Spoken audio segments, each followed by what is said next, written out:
Hello everyone, Shri IAS academy में आपका स्वागत है। जैसा कि आप जानते हैं कि श्री आईएएस एकेडमी ने लेट्स क्रैक प्रीलिम 2.0 नाम की सीरीज की शुरुआत की है, जिसके अंतर्गत हमारी कई सारी सब सीरीज शुरू हो चुकी हैं।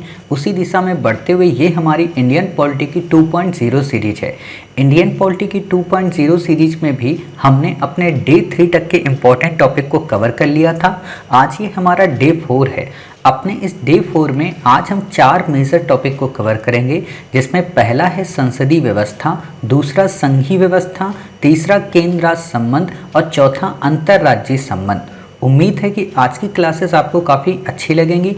तो बिना देरी के हम अपनी क्लास की शुरुआत करते हैं। चलिए शुरू करते हैं। जैसा कि आप देख रहे हैं, ये हमारी लेट्स क्रैक इंडियन पॉलिटी की 2.0 सीरीज है, जिसका आज ये हमारा डे 4 है।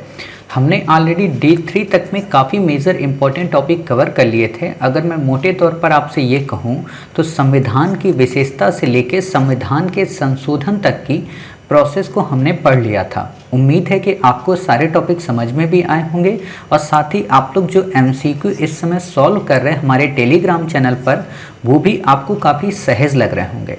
उसी दिशा में आगे बढ़ते हुए अब जितने भी टॉपिक आएंगे तो वो क्या है कि जो हमने संविधान की विशेषता पढ़ी है उसी से संबद्ध टॉपिक आपको मिलेंगे और इनमें आपको ज़्यादा कुछ नहीं पढ़ना होता है।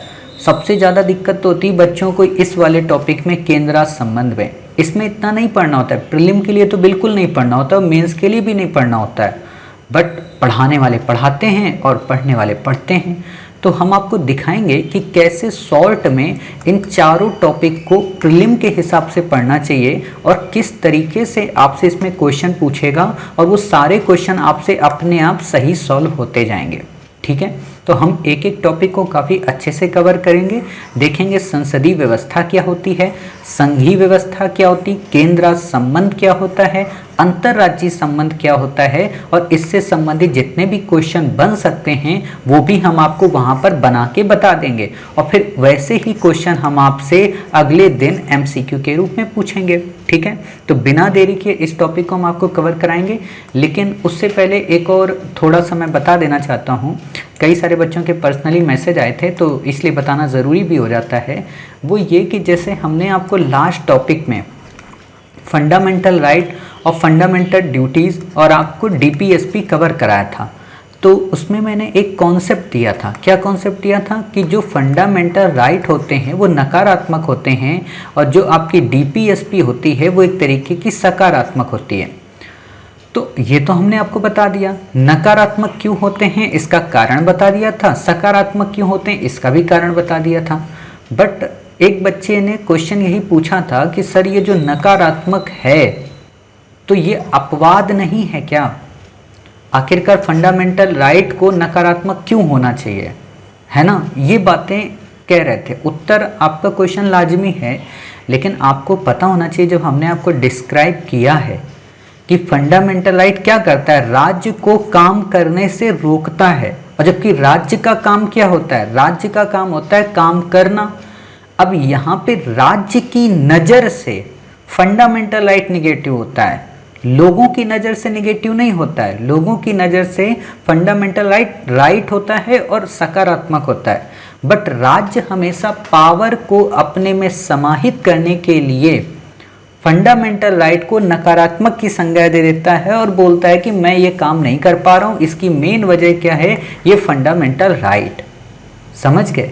तो यही चीज़ें आपको समझनी। बाकी देखो एक बात और बताएं, पॉलिटी एक ऐसा सब्जेक्ट होता है ना जिसमें हम पीएचडी भी कर लेंगे तो भी कई सारे क्वेश्चन बचे रहेंगे।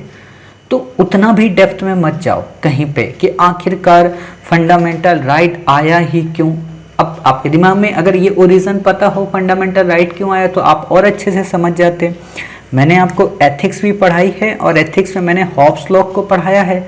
तो वहाँ पे मैंने बताया था कि स्टेट ऑफ नेचर की जो कंडीशन थी उससे बचने के लिए फंडामेंटल राइट की बात की गई थी, जिसको आगे चलकर लॉक ने काफ़ी अच्छे से उसको विस्तारित किया था। मॉन्टेस्क्यू ने उससे शक्तियों के पृथक्करण में डिवाइड किया था।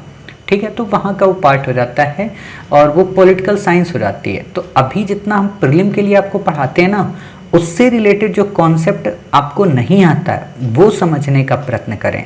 हालांकि हम आपको बता देते हैं, फिर भी उतना ही समझें, उससे ऊपर मत जाएं। हाँ, उसमें अगर कोई बात आपको नहीं समझ में आ रही, आप हमसे बेहिचक पूछें, ठीक है।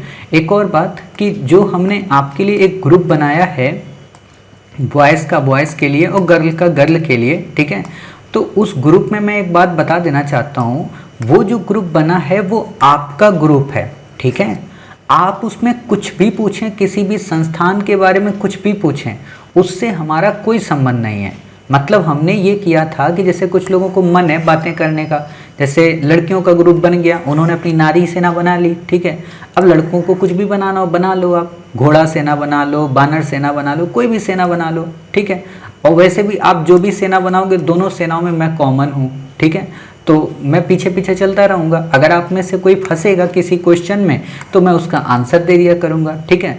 आप लोग अपना जो भी उसमें दिल खोल के देखो, आपको हमने एक फ्रेंड सर्कल प्रोवाइड करा दिया, एक एनवायरनमेंट प्रोवाइड करा दिया कि हाँ 25 से 30 बच्चे एक ग्रुप में हो गए, 25 से 30 बच्चे एक ग्रुप में हो गए, आपस में गप्पे लड़ाओ, बातें करो, और भाई तैयारी कैसी चल रही है उसमें बोलो, good morning, bad morning, day morning, आज तुमने खाना बनाया, राजमा बनाया कि नहीं बनाया, यही सारी चीज़ें उसमें किया करो, ठीक है। और जो आपको डाउट हो वो आप पूछ लिया करो कि सर क्या पढ़ा रहे, आप नोट्स कैसा बनाती हो, आपने क्लास की, क्लास क्यों नहीं की, ठीक है। तो वो एक क्लास का माहौल हो जाएगा आपके लिए, ठीक है। तो हमने वो आपके लिए बनाया, उसमें आप कुछ भी करो, किसी भी संस्थान का कुछ भी भेजो, अपने नोट्स शेयर करो, उनके नोट्स शेयर करो, पैसे भेजो, कुछ भी भेजो, वो आपका काम है, उससे हमारा कोई संबंध नहीं, ठीक है। तो आप, हाँ वही है, अभद्रता और फुहड़ता अगर करोगे तो पीछे से बैठे हैं, ठीक है। तो वो चीज़ें नहीं करनी, बाकी सब कुछ। और लड़कों में देखो बात बता दूँ, लड़कों में लड़के वाले ही रहें, लड़कियों में लड़की वाले, ठीक है। चेक कर लिया करें कि आप लड़की वाला ज्वाइन कर रहे हैं कि लड़कों वाला ज्वाइन कर रहे हैं। बिल्कुल वही बात होती है कि बिना पूछे फिर किसी के घर में चले जाना, ठीक, तो वो नहीं करना है, समझ गए। तो इतनी बातें आपकी क्लियर हो गई। तो अब हम अपनी क्लास की शुरुआत करते हैं। तो मैंने आपको जब शुरू में इंडियन कॉन्स्टिट्यूशन के जब मैं फीचर आपको पढ़ा रहा था, मैं आपको जब ये बता रहा था कि जो भारतीय संविधान है इसमें वास्तव में कई सारे फीचर हैं, ठीक है। उन फीचर में जो इसका सबसे बेहतरीन फीचर है वो क्या है, वो है इसकी संसदीय व्यवस्था, या कहें पार्लियामेंट्री सिस्टम। पहला क्वेश्चन तो आपसे यही पूछेगा कि संसदीय व्यवस्था भारत में कहाँ से ली गई, तो ब्रिटेन से, ठीक है। ये तो आपको याद है, मैंने जो आपको सोर्सेज बताए थे, संसदीय व्यवस्था कहाँ से ली गई, ब्रिटेन में। जबकि अमेरिका में क्या है, वहाँ पे संसदीय व्यवस्था नहीं है, ठीक है। वहाँ पे क्या है, वहाँ पे अध्यक्षात्मक शासन है। इतनी बातें क्लियर हो गई। चलिए, जब इतनी बातें आपकी क्लियर हो गई तो प्रश्न उठता है कि संसदीय व्यवस्था का मेन फीचर क्या है। और आप बैक ईयर उठा के देखेंगे 2014 से लेकर 2016 तक में लगभग 5 क्वेश्चन इसी पर आए हैं। एक पेपर तो ऐसा है जिसमें एक ही यही संसदीय व्यवस्था से रिलेटेड ही 3 बार क्वेश्चन आए अलग अलग भाषा में, तो काफ़ी इंपॉर्टेंट हो जाता है। अभी हम आपको वो सारे टाइप बता देंगे जिससे आपसे क्वेश्चन घुमा के पूछेगा, ठीक। तो संसदीय व्यवस्था की जो मुख्य विशेषता है वो ये है कि कार्यपालिका जो होती है वो अपनी नीतियों एवं कार्यों के लिए विधायिका के प्रति उत्तरदायी होती है। आप में से कई सारे बच्चों को जिन्होंने पहला पार्ट नहीं देखा, हो सकता है उन्हें कार्यपालिका ना पता हो, पता होगा तो भूल गए होंगे, बट हमारा उद्देश्य है कि हम आपको फिर से एक बार बता दें, ठीक है। तो मैंने आपको यहाँ पे एक एग्जाम्पल क्या दिया था, मैंने आपको एग्जाम्पल दिया था जब घर में कोई आता है, कोई नेता, तो हम लोग उसको क्या कहते हैं, विधायक कहते हैं, ठीक है। अब कोई मंत्री होगा तो वो तो आएगा नहीं आपके यहाँ, बहुत रेयर होता है। और जब मंत्री कोई होता है तो हम उसको विधायक नहीं कहते, हम उसको क्या कहते हैं, मंत्री कहते हैं। अरे मंत्री साहब आए, मंत्री साहब आए। और जो केवल और केवल एमएलए होता है, यानी कि जो आपके यहाँ का केवल लोकल सांसद होता है, उसको हम क्या कहते हैं, विधायक या सांसद। विधायक मोटे तौर पर वैसे उन्हीं को कहा जाता है जो राज्य के विधानमंडल में होते हैं, ठीक है। और सांसद उन्हें कहा जाता है जो केंद्र में होते हैं।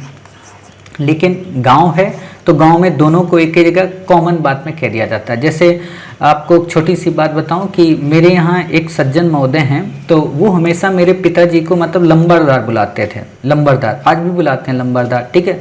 और भी अलग अलग नामों से बुलाते हैं, हालांकि वो नाम मैं नहीं बता सकता, नहीं तो आप लोग सब कुछ फिर जान जाओगे, ठीक है।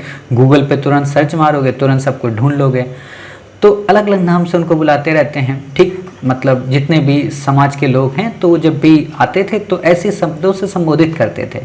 और जब मैं मॉडर्न इंडिया पढ़ रहा था तो मॉडर्न इंडिया में एक वर्ड आता है ना, कि महालवाड़ी जो व्यवस्था होती है, तो उस महालवाड़ी व्यवस्था में गांव के ही एक व्यक्ति को नियुक्त कर दिया जाता था और जो क्या करता था, वहाँ से उस गांव के लोगों से रेवेन्यू वसूलता था और जाके वो सरकार को जमा कर देता था।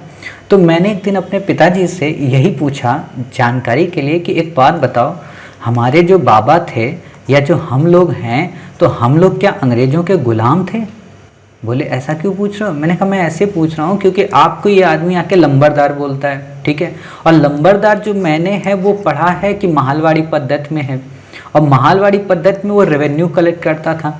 फिर उन्होंने मुझे बेसिक बताया कि देखो हम सब लोग जो है ना, हम लोग यहाँ से हैं और हमको यहाँ पे ये लोग लेकर आए थे और उन जमींदार साहब ने हमको खेती करवाई, खेती में हमको थोड़ी भूमि दी। फिर उन्होंने जो समझाया ना वो टोटली वही निकला जो मैं समझ रहा था। तब उस ओरिजिन से लिंक किया, तब पता चला अच्छा लंबरदार इसलिए हम लोगों को कहा जाता है। समझ रहे हो? तो वही ये विधायक और विधानमंडल का कॉन्सेप्ट है, ठीक है। अब यहाँ पे ध्यान देने वाली बात ये है कि जो ये आपका एमएलए होता है, ठीक है, ये जो एमएलए होता है इसको हम क्या कहते हैं? विधायक। अब बताओ, ये मंत्री तो होता नहीं है, ठीक है, तो जितने भी एमएलए होंगे वो सब के सब कौन होंगे? लोकसभा होंगे। ध्यान देना, वो सभी के सभी क्या होंगे? लोकसभा। अब लोकसभा में टोटल कितने एमएलए होते हैं? 545, ठीक है, लेकिन मंत्री कितने बनते हैं? 50%। 50% का मतलब 545 का 50% समथिंग 80, ठीक है, बट टोटल 80 नहीं बनाए जाते हैं, इनमें डिवाइड करके कैबिनेट अलग, उप राज्य अलग और राज्य मंत्री अलग, जैसा अभी आप देख रहे होंगे, ठीक। अब इसमें जो ये 80 हैं ये बन गए मंत्री। इन मंत्रियों को अगर हम मिला दें तो बनती है क्या? मंत्री परिषद। ध्यान देना इस कॉन्सेप्ट को, मंत्री परिषद जो होती है वो एक बड़ा कॉन्सेप्ट है, ठीक। मंत्रिमंडल जो होता है वो एक छोटा कॉन्सेप्ट है, ठीक है। परिषद का मतलब होता है बहुत बड़ी, मंडल का मतलब होता है छोटा, ठीक है। और जो मंत्रिमंडल है इसे ही एक और नाम से बुलाया जाता है जिसको कहते हैं कैबिनेट। ये सारे कॉन्सेप्ट क्लियर हो रहे हैं? अब यहाँ पे ध्यान देना, जब हमने इतनी बातें आपसे की तो हमने यहाँ पे मोटे तौर पर एक वर्ड और लिया था, वो क्या था? कार्यपालिका। तो कार्यपालिका फिर क्या हुई?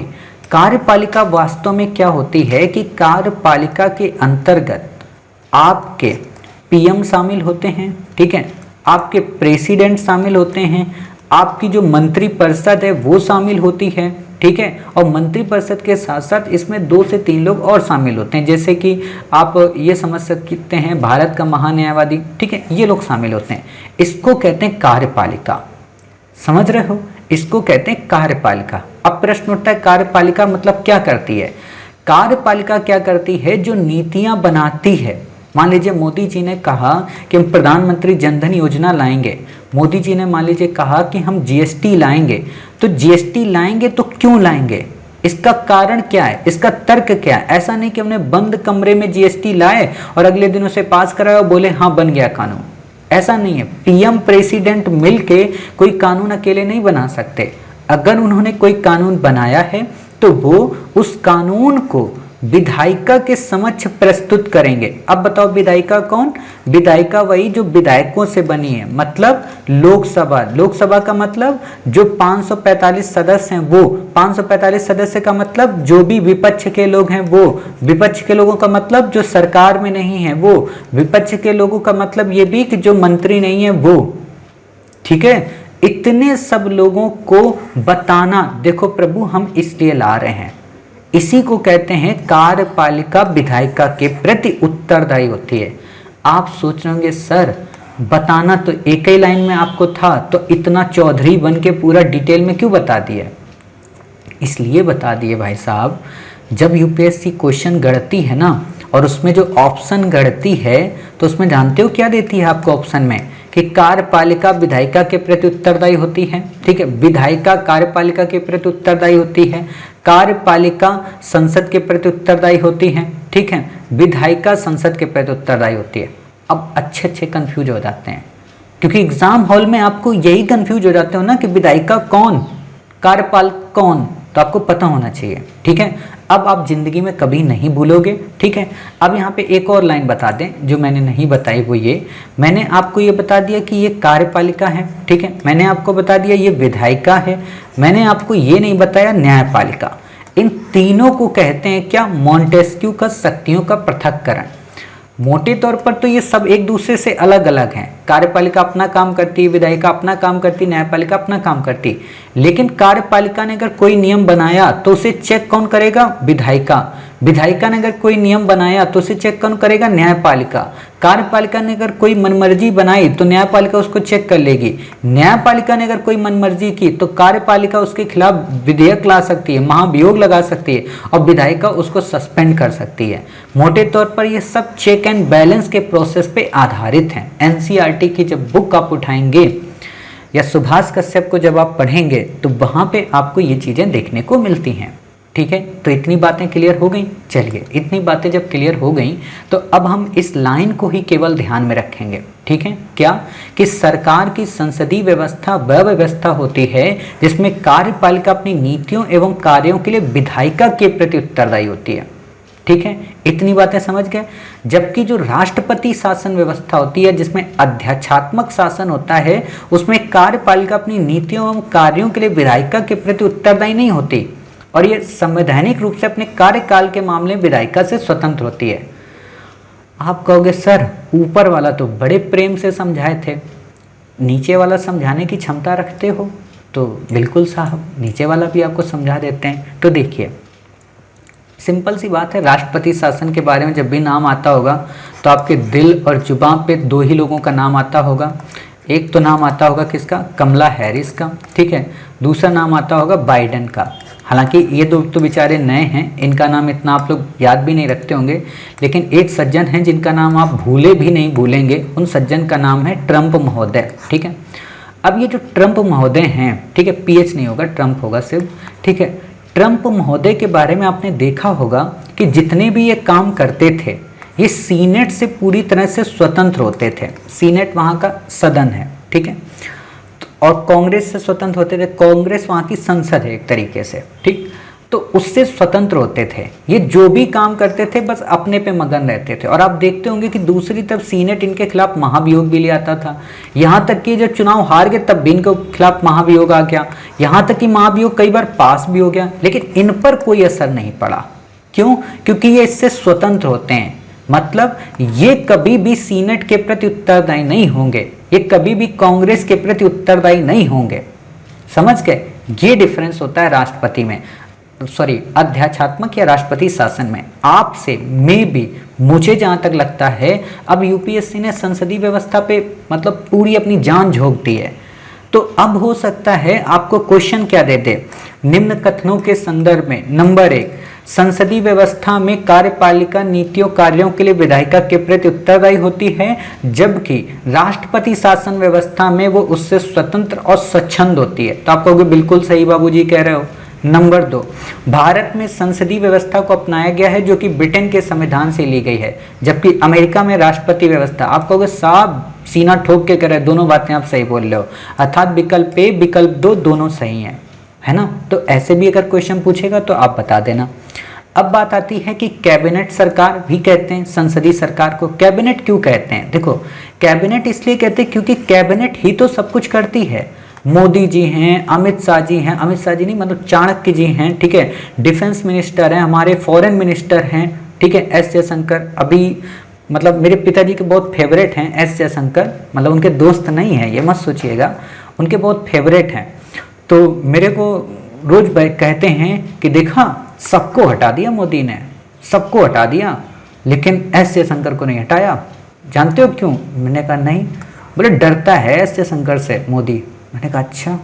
बोले कि उसको विश्वास था इसीलिए देखो फॉरेन में था। मैंने कहा अच्छा भाई, मतलब होता है ना हम जो नायक अपने कर लेते हैं, और ये उनको तब से पसंद है जब से वो विदेश मतलब सचिव रहा है, तब से मेरे पिताजी को पसंद है, ठीक है। तो वही मैं बात बता रहा हूँ। तो कैबिनेट क्या होती है? वही सारे डिसीजन लेती है, और वो जो डिसीजन लेती है वो सारे डिसीजन किनको मानना होता है? जो सरकार में होते हैं, और नहीं मानते हैं तो क्या उनके खिलाफ आता है? आपको पता है विहिप जारी किया जाता है। विहिप क्या होता है? विहिप एक तरीके का निर्देश होता है कि देख भाई मैं ये प्रस्ताव लेके आया हूँ 370 रिवोक करना चाहिए। 370 तो पुरानी बात हो गई, नई बात कुछ करते हैं। हाँ, समान नागरिक संहिता में लेकर आया हूँ ये विधेयक, इसको पास होना चाहिए। तुम सब के सब बोलोगे कि हाँ समान नागरिक जो संहिता है उसको मेज ऐसे ठपठपा के बोलोगे। इसीलिए आपने देखा होगा कोई कुछ भी बोलता है ना, तुरंत मुंडी, पता नहीं है पीछे वालों को जो संसद में रहते हैं, बस ऐसे तुरंत वो थालियां ठपठपाने लगते हैं। तो वो जो थालियां ऐसे ठपठपाने लगते हैं, मतलब जो मेज होती थपकी मारते हैं, तो समझ जाना कि वो सब के सब विहिप से प्रभावित हैं। जरूरी नहीं है कि वो उस विधेयक का समर्थन करते हो। इसीलिए कहा जाता है विहिप की एक आलोचना यही है कि बाकी जो पार्लियामेंट के मेंबर हैं वो अपनी बात सही से नहीं रख पाते हैं, मतलब उस पर वो इतने स्वतंत्र नहीं हो पाते। तो इसीलिए कहा जाता है कि ये कैबिनेट की सरकार है, कैबिनेट जो चाहे वो सरकार है, ये उत्तरदायी सरकार है। क्यों? क्योंकि हमने कुछ कहा तो हम उसके लिए रिस्पॉन्सिबल होंगे। जैसे कल ही मैंने एक गलती से मिसअंडरस्टैंडिंग हो गई थी अम्ल और क्षार में, ठीक है। मैंने क्या बता दिया था कि जो अम्ली होता है वो होता है 7 pH से ज़्यादा, क्षारी क्या होता है 7 pH से कम, जबकि दोनों अपोजिट हैं, ठीक। अब आपने सुबह सुबह मुझे मैसेज करके मुझे याद दिला दिया, मैंने भी तुरंत हाँ सर्च किया, चेक किया कि हाँ रिसोर्सेज जो मैंने लिए सही थे। लेकिन दिक्कत क्या हुई कि मैं रिसोर्सेज लिया तो सही, चेक भी सही किया, बट मैं ही मूर्ख निकला, मैं कुछ और समझ गया। अच्छा होता क्या, मैथ के जब ऐसे सिंबल लगे होते हैं, मान लो 1 लिखा हो 2 लिखा हो, तो आप क्या कहोगे? आप यही कहोगे ना 2 बड़ा है। लेकिन उसमें क्या लिखा था, यहाँ पे हिंदी लिखी थी, तो मैंने ये समझा कि इसका मतलब है कि ये जो अम्ल है ये छोटा है 7 से, ठीक है। जबकि वो कहना क्या चाह रहा था, वो कहना ये चाह रहा था 7 जो है वास्तव में ये इससे छोटा है, ठीक है, ये कहना चाह रहा था। और मैं कुछ और समझ गया, तो मैंने कहा कि चलो भाई हो सकता है अम्ली जो होगा वो 7 से बड़े में होगा और जो क्षारी होगा वो 7 से कम में होगा। मैंने ये समझ लिया था, तो गलती हो गई मुझसे। लेकिन मैंने उससे फिर बाद में रीचेक किया और बताया आपको, और उसकी रिस्पॉन्सिबिलिटी ली कि हाँ इसका जिम्मेदार मैं हूँ। चाहता तो कह देता टीम मेंबर की तरफ से हुआ है, तो ये चीज़ नहीं होना चाहिए, और ये आप में भी नहीं होना चाहिए। आप जब IAS बने, कोई गलती हो तो उसे तुरंत एक्सेप्ट करें। देखो गलतियाँ जब हम एक्सेप्ट करते हैं ना, तो हम अज्ञानी नहीं होते। हर एक इंसान से गलतियाँ होती हैं। जब आप इतने बड़े कंटेंट को लेकर चलते हैं तो गलतियाँ सबसे होती हैं, आपसे भी होती हैं, ठीक है। हम कुछ बोल रहे हैं, निकल मुँह से कुछ और रहा है, ठीक। तो वही बात है। तो ये समझ के कैबिनेट सरकार और उत्तरदायी सरकार इसे कहते हैं। फिर बात आती है, इसे ही हम क्या कहते हैं? इसे हम कहते हैं सरकार का वेस्टमिंस्टर स्वरूप। वेस्टमिंस्टर इसलिए कहते हैं क्योंकि जो ब्रिटेन की संसदीय व्यवस्था है ना, वो यहीं पे वेस्टमिंस्टर में, ठीक है, वहाँ की सिटी है। बाकी आपको यहाँ पे कुछ भी याद रखने की ज़रूरत नहीं है। एक बात और बताएं, जब आप लोग मॉडर्न इंडिया पढ़ते होंगे, बिपिन चंद्रा को वहाँ एक वर्ड मिलता है लंकाशायर, है ना। लंकाशायर वास्तव में मैनचेस्टर को कहते हैं, ठीक है। तो बिपिन चंद्रा ने वास्तव में अपनी पूरी बुक में लंकाशायर यूज किया है। लंकाशायर, बच्चे हमेशा पूछते रहते हैं सर लंकाशायर का क्या मतलब होता है, ठीक है। तो ये बातें आपको क्लियर हो गई। चलिए, इतनी बातें जब क्लियर हो गई तो आपसे क्वेश्चन ये पूछेगा कि वास्तव में ये संसदीय व्यवस्था कहाँ पे है? ब्रिटेन में है, जापान में है, कनाडा में है, भारत में। अर्थात केवल और केवल ब्रिटेन और इंडिया में नहीं है, जापान, कनाडा, भारत में भी है, ठीक है। दूसरी खास बात जो है राष्ट्रपति व्यवस्था, वो कहाँ है? अमेरिका, ब्राज़ील, रूस, श्रीलंका, ठीक है। अब यहाँ पे ध्यान रखना, आप देखना कि श्रीलंका का राष्ट्रपति जो होता है वो ज़्यादा ताकतवर होता है अपेक्षाकृत प्रधानमंत्री के, है ना। तो ये ध्यान रखना, कई बार होता है हम लोग कंफ्यूज रहते हैं कि अच्छा उनका जो प्रधानमंत्री भाई हमारे यहाँ प्रधानमंत्री है। जैसे ब्राज़ील का जो राष्ट्रपति है, ठीक है, वो काफ़ी ताकतवर होगा। रूस के जो राष्ट्रपति हैं वो ताकतवर है। अमेरिका का जो राष्ट्रपति वो ताकतवर है, वहाँ प्रधानमंत्री होते ही नहीं है, पहली बात, ठीक है। तो ये बातें आप समझ गए। फिर बात आती है आइवर जेनिक्स ने क्या कहा, आपसे क्वेश्चन नहीं पूछेगा, केंद्र बिंदु कैबिनेट होता है, ठीक है। इतनी बातें क्लियर हो गई। अब यहाँ पे जब इतनी बातें हो गई, तब यहाँ पे ध्यान से देखना, एक लाइन यहाँ पे बोली गई है क्या, कि संसदीय सरकार को उत्तरदायी सरकार के रूप में भी जाना जाता है, क्योंकि इसमें कैबिनेट यानी कि वास्तविक जो कार्यकारिणी है संसद के प्रति उत्तरदायी होती है, और इनका कार्यकाल तब तक चलता है जब तक उन्हें संसद का विश्वास प्राप्त है, ठीक है। अब यहाँ पे ये जो वर्ड है ना, संसद का विश्वास, तो संसद का यहाँ विश्वास नहीं होता है। यहाँ पे किसका विश्वास होता है? राज्यसभा में अगर इनकी सीटें नहीं भी हैं तो कोई दिक्कत नहीं, बट सरकार तो रहती है ना, तो लोकसभा यहाँ पे ज़्यादा मान्य होता है। अगर आपको ऑप्शन में ये दे, वैसे तो देता ही नहीं है, यूपीएससी इस चीज़ को बहुत अच्छी तरीके से जानती है कि संसद का मतलब क्या है और लोकसभा का क्या मतलब है, लेकिन नॉर्मल बुक में जब ये बातें आती हैं तो ये दिक्कत करती हैं। ठीक, तो आपको अगर दे कि कार्यपालिका किसके प्रति उत्तरदायी है, विधायिका के प्रति, मतलब लोकसभा के प्रति उत्तरदायी होती है। ठीक है, उस अभी जब हम आगे आपको पढ़ाएंगे संसद, तो वहाँ पे चीज़ें और अच्छे से आपकी कॉन्सेप्ट क्लियर होंगी। ठीक है, इन्हीं की बुक को आगे और अच्छे से अमेंड करके किया गया, इससे ज़्यादा आपको यहाँ पे पढ़ने की आवश्यकता नहीं है। ठीक है, अब यहाँ पे दो बातें और याद कर लेना, वो ये, हालांकि मैंने पहले भी आपको बता रखा है, क्या कि जो सरकार का प्रमुख होता है वो राष्ट्र का प्रमुख नहीं होता है, सॉरी वो राज्य का प्रमुख नहीं होता है। राज्य का मतलब क्या है, इंडिया। ठीक है, पॉलिटी की भाषा में स्टेट को इंडिया के नाम से डिफाइन किया जाता है। ठीक, तो जो राज्य का प्रमुख होता है वो सरकार का प्रमुख नहीं होता। क्यों, राज्य का प्रमुख होता है राष्ट्रपति और सरकार का प्रमुख होता है प्रधानमंत्री। क्लियर, इतनी बातें समझ गए, तो प्रधानमंत्री के हम सरकार कहते हैं। अब बात आती है संसदीय सरकार की क्या क्या विशेषताएं हैं। आपसे इस पे क्वेश्चन जरूर आएगा, आपको दे देगा संसदीय सरकार की कौन कौन सी विशेषताएं, और उनमें ऑप्शन दे देगा नामित एवं वास्तविक कार्यपालिका, आपको होगी बिल्कुल सही। बहुमत प्राप्त दल का शासन, आपको होगी बिल्कुल सही।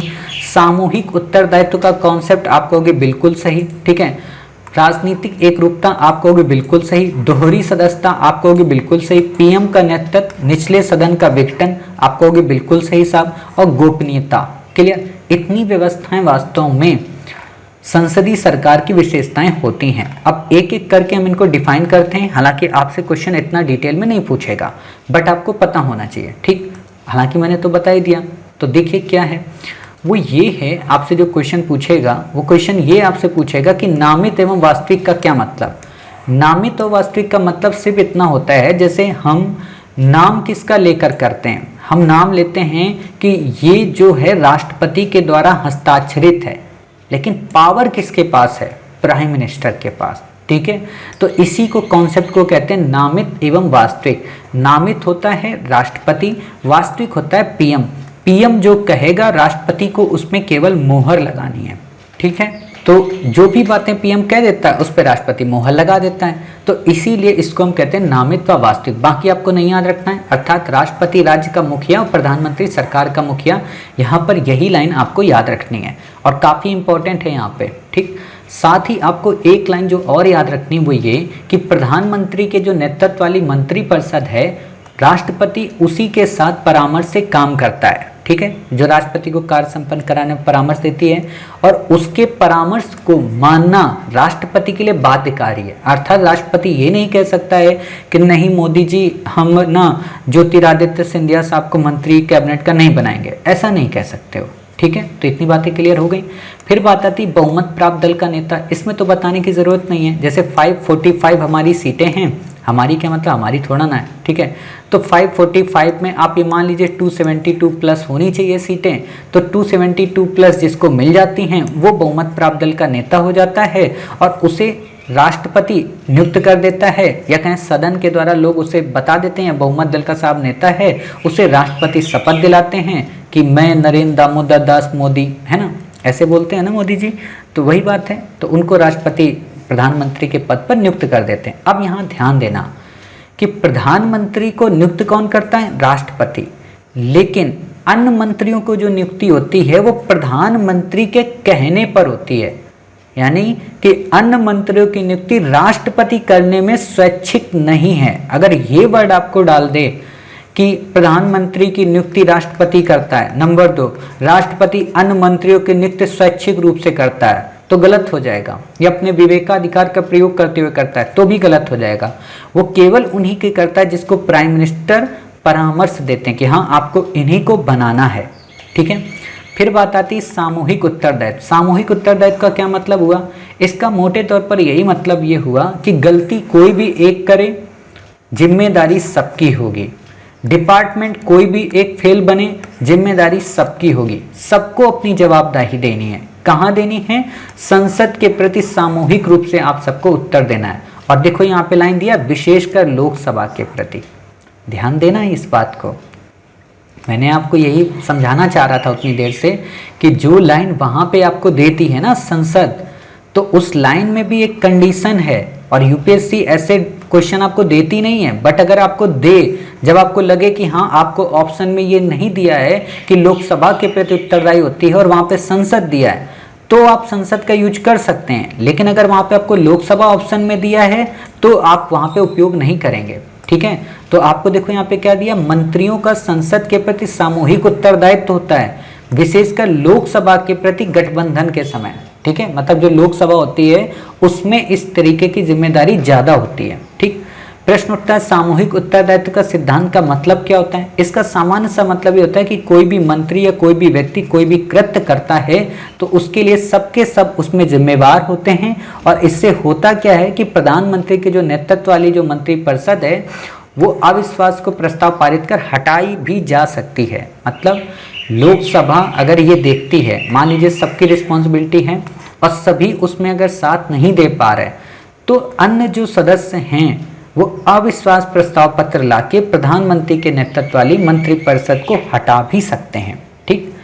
राजनीतिक एकरूपता का मतलब कि सामान्य तौर पर अगर गठबंधन की सरकार नहीं है तो अधिकांश एक ही पार्टी के लोग होते हैं। जैसे आप बीजेपी को देख रहे हो तो बीजेपी की अलायंस पार्टी है क्या, एनडीए, ठीक है। एनडीए में कई सारे दल शामिल होते हैं, ठीक है। उसी का एक दल है बीजेपी। जैसे आप कांग्रेस का नाम सुनते होंगे, ठीक है। तो ये सारी चीजें हैं, यूपीए जिसको बोलते हैं, ठीक है। तो ये अलग अलग हैं, गठबंधन है इनके बड़े बड़े छोटी छोटी पार्टियों के साथ मिलके जो क्षेत्रीय पार्टियां होती हैं, क्लियर। तो वही चीज है कि एक ही पार्टी है तो राजनीतिक एकरूपता बनी रहती है, दोहरी सदस्यता होती है। ये बच्चे नहीं समझ पाते हैं दोहरी सदस्यता का क्या मतलब। अच्छा एक बात बताओ, आप में से किस किस ने शपथ ग्रहण समारोह प्रधानमंत्री मोदी जी का देखा था। आपने देखा होगा कि जब वो शपथ ले रहे थे मोदी जी, ठीक है, तो उनको शपथ कौन दिलाया था बताइए। सिंपल सी बात है, उनको शपथ दिलाई थी प्रेसिडेंट ने। लेकिन आपने एक और चीज देखी होगी, उनके साथ साथ अन्य मंत्रियों को भी वहां पे शपथ मिली थी। इतनी बातें क्लियर हो गई। फिर आप बताइए कि अगले 2 से 3 दिन बाद वो सब लोग कहाँ गए थे, वो सब लोग गए थे लोकसभा में। और जब लोकसभा में गए थे तो एक स्पीकर नियुक्त किया गया था, उसका क्या नाम था, प्रोटेम स्पीकर। कौन उसे नियुक्त करता है, उसे राष्ट्रपति नियुक्त करता है। किस लिए नियुक्त करता है, कुछ समय के लिए करता है। कुछ समय के लिए वो क्या करता है, जो भी नए सदस्य चुनकर आते हैं उन सबको वो शपथ दिलाता है। ध्यान देना इस पे, उन सबको शपथ दिलाता है। तो जो भी नए मेंबर आए थे उसमें प्राइम मिनिस्टर भी थे, उन्होंने भी शपथ ली। जितने ये मंत्री बने बैठे थे इन्होंने भी सबने शपथ ली, सभी लोगों ने शपथ ली। और अब की बार का जो शपथ ग्रहण समारोह था वो मूर्खतापूर्ण ज्यादा था, क्षेत्रवादिता से ज्यादा प्रेरित था और फूहड़ता का ज्यादा बड़ा प्रतीक था। आप कह रहे होंगे सर इतने मतलब तल्ख स्वर आपने क्यों यूज किए। इसलिए मैंने यूज किए कि मुझे वहाँ पे एक चीज़ बड़ी खराब लगी पूरी उस डिबेट में। हालांकि ना तो मैं कांग्रेसी हूँ, ना ही मैं बीजेपी का पार्टी का हूँ, किसी का भी नहीं हूँ, बट ये थिंकिंग वाली बात है। हम जब सोचते हैं, आपने देखा होगा कि उसमें क्या था कि हर एक व्यक्ति, कोई संस्कृत में आके शपथ ले रहा है, कोई ईश्वर के नाम पे शपथ ले रहा है, ठीक है, कोई वहाँ पे अपने गुरु के नाम पे शपथ ले रहा है, कोई वहाँ पे अपनी लोकल लैंग्वेज में शपथ ले रहा है, ठीक है ना, लोकल। अब एक बात बताओ, यही जब चीज़ें आप करते हो लोकल, संसद में रह के, संसद में सब कुछ है जबकि, तो क्षेत्रवाद नहीं बढ़ावा बढ़ता है एक तरीके से इनडायरेक्टली, ठीक है। और यहाँ दुर्भाग्य देखिए कि जब श्रीमती आपकी देखिए सोनिया गांधी जी जब वो आई तो उन्होंने जानते हो शपथ, अब एक लोग तो यही सोच रहे थे वो इंग्लिश में लेंगी, ठीक है, इटली में लेंगी, इटालियन है, ठीक है। उन्होंने जब हिंदी में शपथ ली तो सब हंस रहे थे। मतलब ये सोचने वाली बात है कि आप उस इंसान पे हंस रहे हो जो सत्ता में रह चुकी है, जिसने खुद प्रधानमंत्री का पद नहीं लिया था। समझ रहे हो ना। तो इस फुहड़ता से बचना चाहिए। तो वो जो वहां पे उन्होंने शपथ ली दोबारा, उस शपथ को कहते हैं क्या, दोहरी सदस्यता। समझ गए। एक तो मंत्री बनने की जो सदस्यता मिली वो आपको, और दूसरी जो विधायक की जो शपथ ली वो। मंत्री और विधायक की शपथ दोनों को हम कहते हैं क्या, दोहरी सदस्यता, ठीक है। तो एक मंत्री का भी वो संसद का सदस्य बनता है और एक उसका भी सदस्य बनता है। क्लियर। तो इतनी बातें समझ गए। फिर एक क्वेश्चन आपसे ये पूछा जा सकता है, क्या कोई व्यक्ति मंत्री बन सकता है? हाँ, बन सकता है। कितने दिन तक? 6 महीने तक।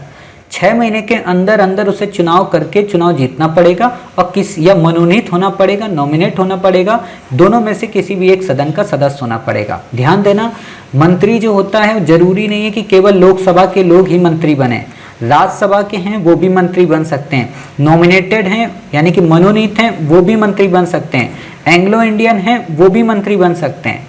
ठीक है, आपको पता है 2 एंग्लो इंडियन मनोनीत किए जाते हैं कहाँ पे? लोकसभा में, और 12 को नॉमिनेट किया जाता है कहाँ पे? राज्यसभा में। ठीक है, तो ये 12 भी बन सकते हैं, ये 2 भी बन सकते हैं, इससे ज़्यादा आपको नहीं याद रखना है। फिर बात आती है प्रधानमंत्री का नेतृत्व। सरकार को कौन लीड करता है? पीएम लीड करते हैं, इसमें बताने की जरूरत है नहीं। ठीक है, सत्तारूढ़ दल के वो नेता होते हैं। फिर इसमें जो इंपॉर्टेंट बात है वो क्या, कि निचले सदन का विघटन होता है। देखो, निचला सदन का मतलब होता है लोकसभा, उच्च सदन का मतलब होता है राज्यसभा। उच्च क्यों कहते हैं? क्योंकि उसमें जितने भी लोग होते हैं, बूढ़े, बुजुर्ग, बुद्धिजीवी, श्रेष्ठ, सामान्य के, उच्च कुल के लोग, या खेल में, प्रतिस्पर्धा में, कला में अच्छे ज्ञानी टाइप के लोग, वो जाते हैं, इसलिए हम कहते हैं वो उच्च सदन है। निम्न सदन का मतलब लोकसभा, जिसमें नॉर्मल पीपल चुनकर जाते हैं, जैसे चाय बेचने वाले हमारे देश के प्रधानमंत्री जी। ठीक है, तो सिंपल सी बात है, सभी लोग कहते हैं, खुद ही बोलते हैं मैं चाय बेचने वाला हूँ, तो वही बात है, लोकसभा इस चीज़ को रिप्रेजेंट करती है। अब देखो एक बात बताओ, 70 साल में मोदी जी हमेशा एक चीज़ की बुराई करते रहते हैं कि 70 साल में कुछ नहीं हुआ, 70 साल में कुछ नहीं हुआ, देश ही हो गया। 70 साल की ही तो देन है भाई साहब कि भारत का संविधान ऐसा है कि एक चाय बेचने वाले को भी देश का प्रधानमंत्री बना देता है। सोच सकते हो, 70 साल की ही तो देन है कि आप एक राज्य के 4 बार लगातार मुख्यमंत्री रहे। 70 वर्ष की ही तो देन है, नहीं तो जो पार्टी सत्ता में आई थी, ठीक है ना, चाहती तो डिक्टेटरशिप स्टैब्लिश कर सकती थी, पूर्ण बहुमत था, और 15 साल तक लगातार पूर्ण बहुमत था। और आपको शायद नहीं पता होगा, आप में से अधिकांश बच्चों को, कि जो पंडित जवाहरलाल नेहरू, कांग्रेस जब पार्टी बनी, ठीक है, और जब प्रधानमंत्री बने, तो इनकी कैबिनेट में, इनकी सरकार के तो लोग थे ही थे, इनके विपक्ष के लोग भी ज़्यादातर थे। और आपको पता होना चाहिए, वही कांग्रेस पार्टी है जिसने अटल बिहारी वाजपेयी को विदेश मंत्री बना के यूएन भेजा था। समझ सकते हो? तो सोच सकते हो, विपक्ष के लोगों को भी तरजीह दी गई थी, मतलब पार्टी की विचारधारा से ऊपर उठकर। आज क्या है वो बातें अलग है, लेकिन क्या आज आप ऐसा कर सकते हो? क्या 70 सालों में ऐसा नहीं हुआ है ना? रामधारी सिंह दिनकर, सोच सकते हो, खर मतलब विरोधी पंडित जवाहरलाल नेहरू साहब के, उनको राज्यसभा में मतलब बुलाया जाता था कि ठीक है आप बोलिए, सरकार के बारे में आलोचना करिए। उन्होंने जितनी भी ये कविताएं आप सुनते हो ना, वो अधिकांशतः सब इसी चीज़ से लिखी गई हैं। रश्मि रथी वगैरह जितनी भी कविताएं, वो इसी सरकार पे कटाक्ष करते हुए ही लिखी गई हैं कि अर्जुन हमें नहीं चाहिए, मतलब हमें गांडीवधारी अर्जुन चाहिए। समझ गए? वही बातें हैं, तो ये समझने वाली बातें होती हैं। तो निचले सदन का विघटन हो जाता है लोकसभा का, राज्यसभा वैसी ही बनी रहती है, राज्यसभा का कभी भी विघटन नहीं होता है। आपको यहाँ पे क्वेश्चन क्या दे देता है कभी कभी, कि संसद का विघटन हो जाता है, संसद विघटित हो जाती है, तो जहाँ संसद वर्ड दिखे वो एलिमिनेट कर दिया करो। ठीक है, इतनी बातें क्लियर हो गई। अब बात आती गोपनीयता के शपथ। गोपनीयता का मतलब वही प्राइवेसी वाली, कि मेरी नज़र में जो भी काम आएंगे, जो भी नीति आएंगी, उनको मैं पब्लिकली नहीं करूँगा। सिंपल सी बात है, हमारे देश की सिक्योरिटी से रिलेटेड काफ़ी सारी बातें होती हैं। ऐसा थोड़ा ना कि प्रधानमंत्री जी जब पीएम नहीं बने तो इमरान खान को फ़ोन मिलाया कि देखो हमारे यहाँ इतने इतने एटम बम्स हैं, यहाँ पे हैं, आके तुम बम फोड़ दो। ऐसा नहीं कर सकते, उसको बोलते हैं गोपनीयता की शपथ। क्लियर? चलिए, फिर बात आती है राष्ट्रपति शासन की विशेषता। आपसे क्वेश्चन तो नहीं पूछेगा, बट मुझे ऐसा लगता है कि तुलना करने में आपसे मे भी क्वेश्चन पूछ ले। तो जब तुलना करने में आपसे क्वेश्चन पूछेगा तो आपको पता होना चाहिए, है ना। और एक बात और बताएं आपको, जो मैंने पहले बताई थी, वो क्या, कि जो संसदीय व्यवस्था है वो सहयोग और समन्वय पर आधारित है। अध्यक्षीय या जो राष्ट्रपति व्यवस्था है वो शक्तियों के पृथक्करण पर आधारित है। तो इस पे भी आपसे क्वेश्चन पूछा जा सकता है, यहाँ पे आपको घुमाया जा सकता है। ठीक है, तो राष्ट्रपति क्या होता है, राज्य व सरकार दोनों का मुखिया होता है, मतलब राष्ट्रपति प्रणाली में। ठीक, राष्ट्रपति को निर्वाचन के तहत 4 वर्ष के निश्चित कार्यकाल मिलता है, मतलब उसे हटाया नहीं जा सकता किसी भी हाल में, चाहे जैसा हो। ठीक है, राष्ट्रपति की कैबिनेट या छोटी इकाई किचन कैबिनेट की सहायता से शासन चलाता है। किचन कैबिनेट का मतलब जैसे आपने देखा होगा कि डोनाल्ड ट्रंप की बेटी इवांका ट्रंप और उनके दामाद वो भी उसमें थे, ठीक है ना, तो उसको बोलते हैं किचन कैबिनेट, छोटी सी। हालांकि सब जगह होती है, बट वही होता है ना कि जब आप आईएएस भी बन जाएंगे तो एक दो आप अपने ऐसे दोस्तों को रखेंगे साथ में, अपनी फैमिली के मेंबर को हो सकता है किसी को रखें जो आपको अच्छे से हर एक बुरी परिस्थिति से बाहर निकालने का काम करता है, ठीक है। खास बात क्या है कि राष्ट्रपति हाउस ऑफ रिप्रेजेंटेटिव का विघटन नहीं कर सकता। मतलब जो राष्ट्रपति का, जैसे अपने यहाँ लोकसभा है ना, तो लोकसभा का विघटन किया जा सकता है, बट राष्ट्रपति वहां पे अपने निचले सदन का विघटन नहीं कर सकता। कांग्रेस का जो निचला सदन होता है वहां की संसद को कांग्रेस कहते हैं, अपने यहाँ की संसद को क्या कहते हैं, संसद कहते हैं, ठीक है। अपने यहाँ कांग्रेस पार्टी बनी थी, ठीक। कांग्रेस का मतलब होता है लोगों का समूह, लोगों का दल, लोगों का गट्ठा, ये समझिए, ठीक। तो इतनी बातें समझ गए। अब बात आती है संसदीय व्यवस्था के गुण क्या हैं। विधायिका व कार्यपालिका के मध्य सामंजस्य होता है, समझ गए। सामंजस्य का मतलब कि कार्यपालिका विधायिका का ही एक अंग होता है। अब क्लियर हो रहा है, मैंने जो बताया 545 टोटल मेंबर, उसमें से कुछ मेंबर कार्यपालिका में, तो वही बात है कि विधायिका का अंग है और दोनों अपने कार्य में स्वतंत्र हैं। फिर भी इन दोनों के अंगों के बीच बहुत कम विवाद के अवसर उत्पन्न होते हैं। क्यों? क्योंकि वे सहयोग व समन्वय पर आधारित होते हैं। उत्तरदायी सरकार का मतलब क्या है कि संसदीय व्यवस्था में उत्तरदायी सरकार का गठन होता है, अर्थात कोई भी मंत्री अपने मूल एवं कार्याधिकार कार्यों के लिए क्या होगा, संसद के प्रति उत्तरदायी होगा, ठीक है। अब यहाँ पे ध्यान देना, ये जो संसद वर्ड है तो ये उत्तरदायी यहाँ पे आएगा संसद का, लेकिन वहां पे आपका जो उत्तरदायी होगा वो लोकसभा होगा, ठीक है। कार्यपालिका और विधायिका का मंत्री जो होगा वो संसद के प्रति उत्तरदायी होगा। कंफ्यूज नहीं होना है आपको। देखो जब क्वेश्चन आता है ना उस हिसाब से आप इसको डील करेंगे तो और अच्छे से आप समझ पाएंगे, नहीं तो आप ऐसे कंफ्यूज रहेंगे, ठीक। अगर आपको ऑप्शन में दे दे लोकसभा तो लोकसभा सही रहेगा। अगर ऑप्शन में प्रायोरिटी उसमें उसी को रखना है, ठीक है। संसद दे दे तो लोकसभा ही सही होगा, ये वाला गलत हो जाएगा। अगर आपको लोकसभा ना दिया हो संसद दिया हो तो फिर यही सही होगा, ठीक है।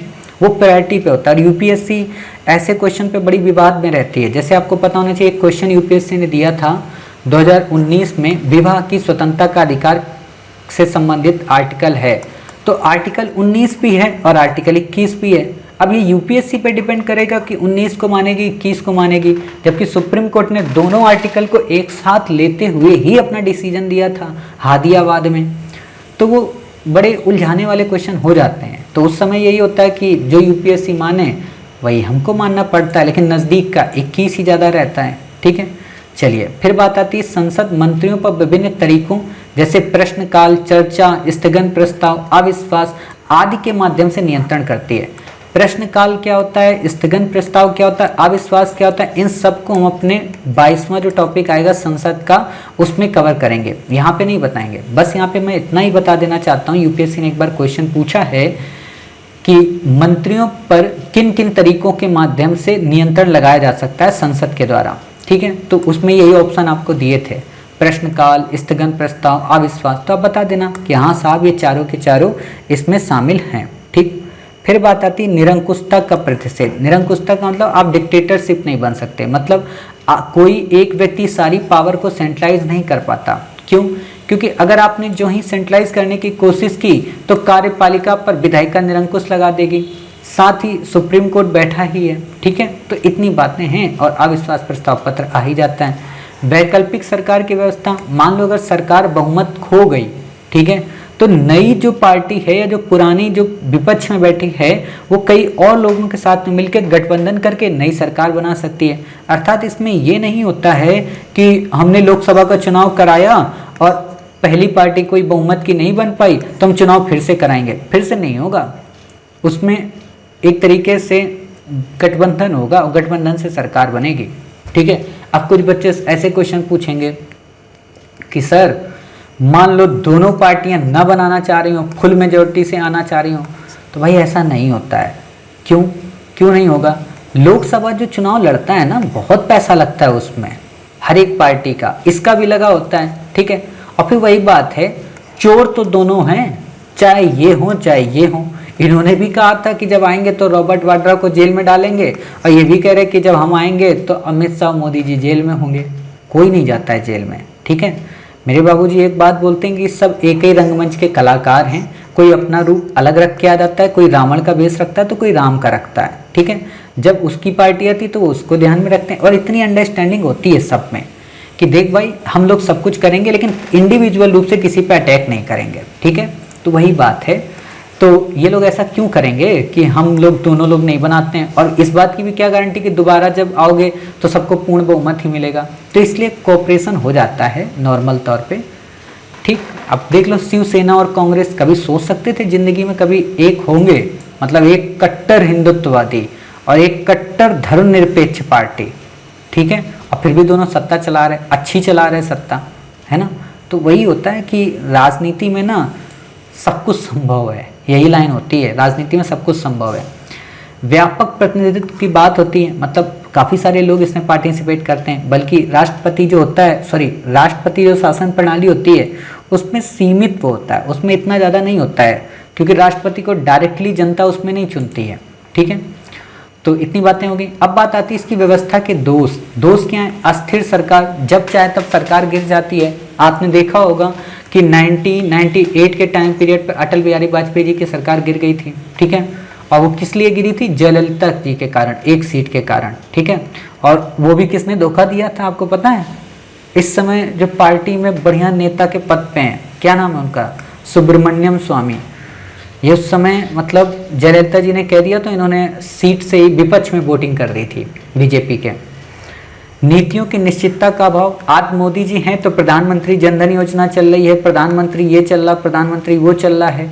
जब कल कांग्रेस पार्टी आ जाएगी, आम आदमी पार्टी आ जाएगी तो दूसरी योजनाएं नाम से आने लगेंगी। मोदी जी हैं तो दीनदयाल उपाध्याय चल रहे, कांग्रेस आएगी तो इंदिरा गांधी और गांधी चलेंगे, ठीक है। मंत्रिमंडल की निरंकुशता। कई बार क्या होता है कि पूर्ण बहुमत होता है तो कैबिनेट निरंकुश हो जाती है, जैसे हम एनआरसी वापस ही नहीं लेंगे, सीए वापस ही नहीं लेंगे, जो किसान का बिल है वो भी नहीं वापस लेंगे, जाओ जो करना हो सो कर लो, है ना। तो वही बात है, तो आपको इतना बस पता ही है।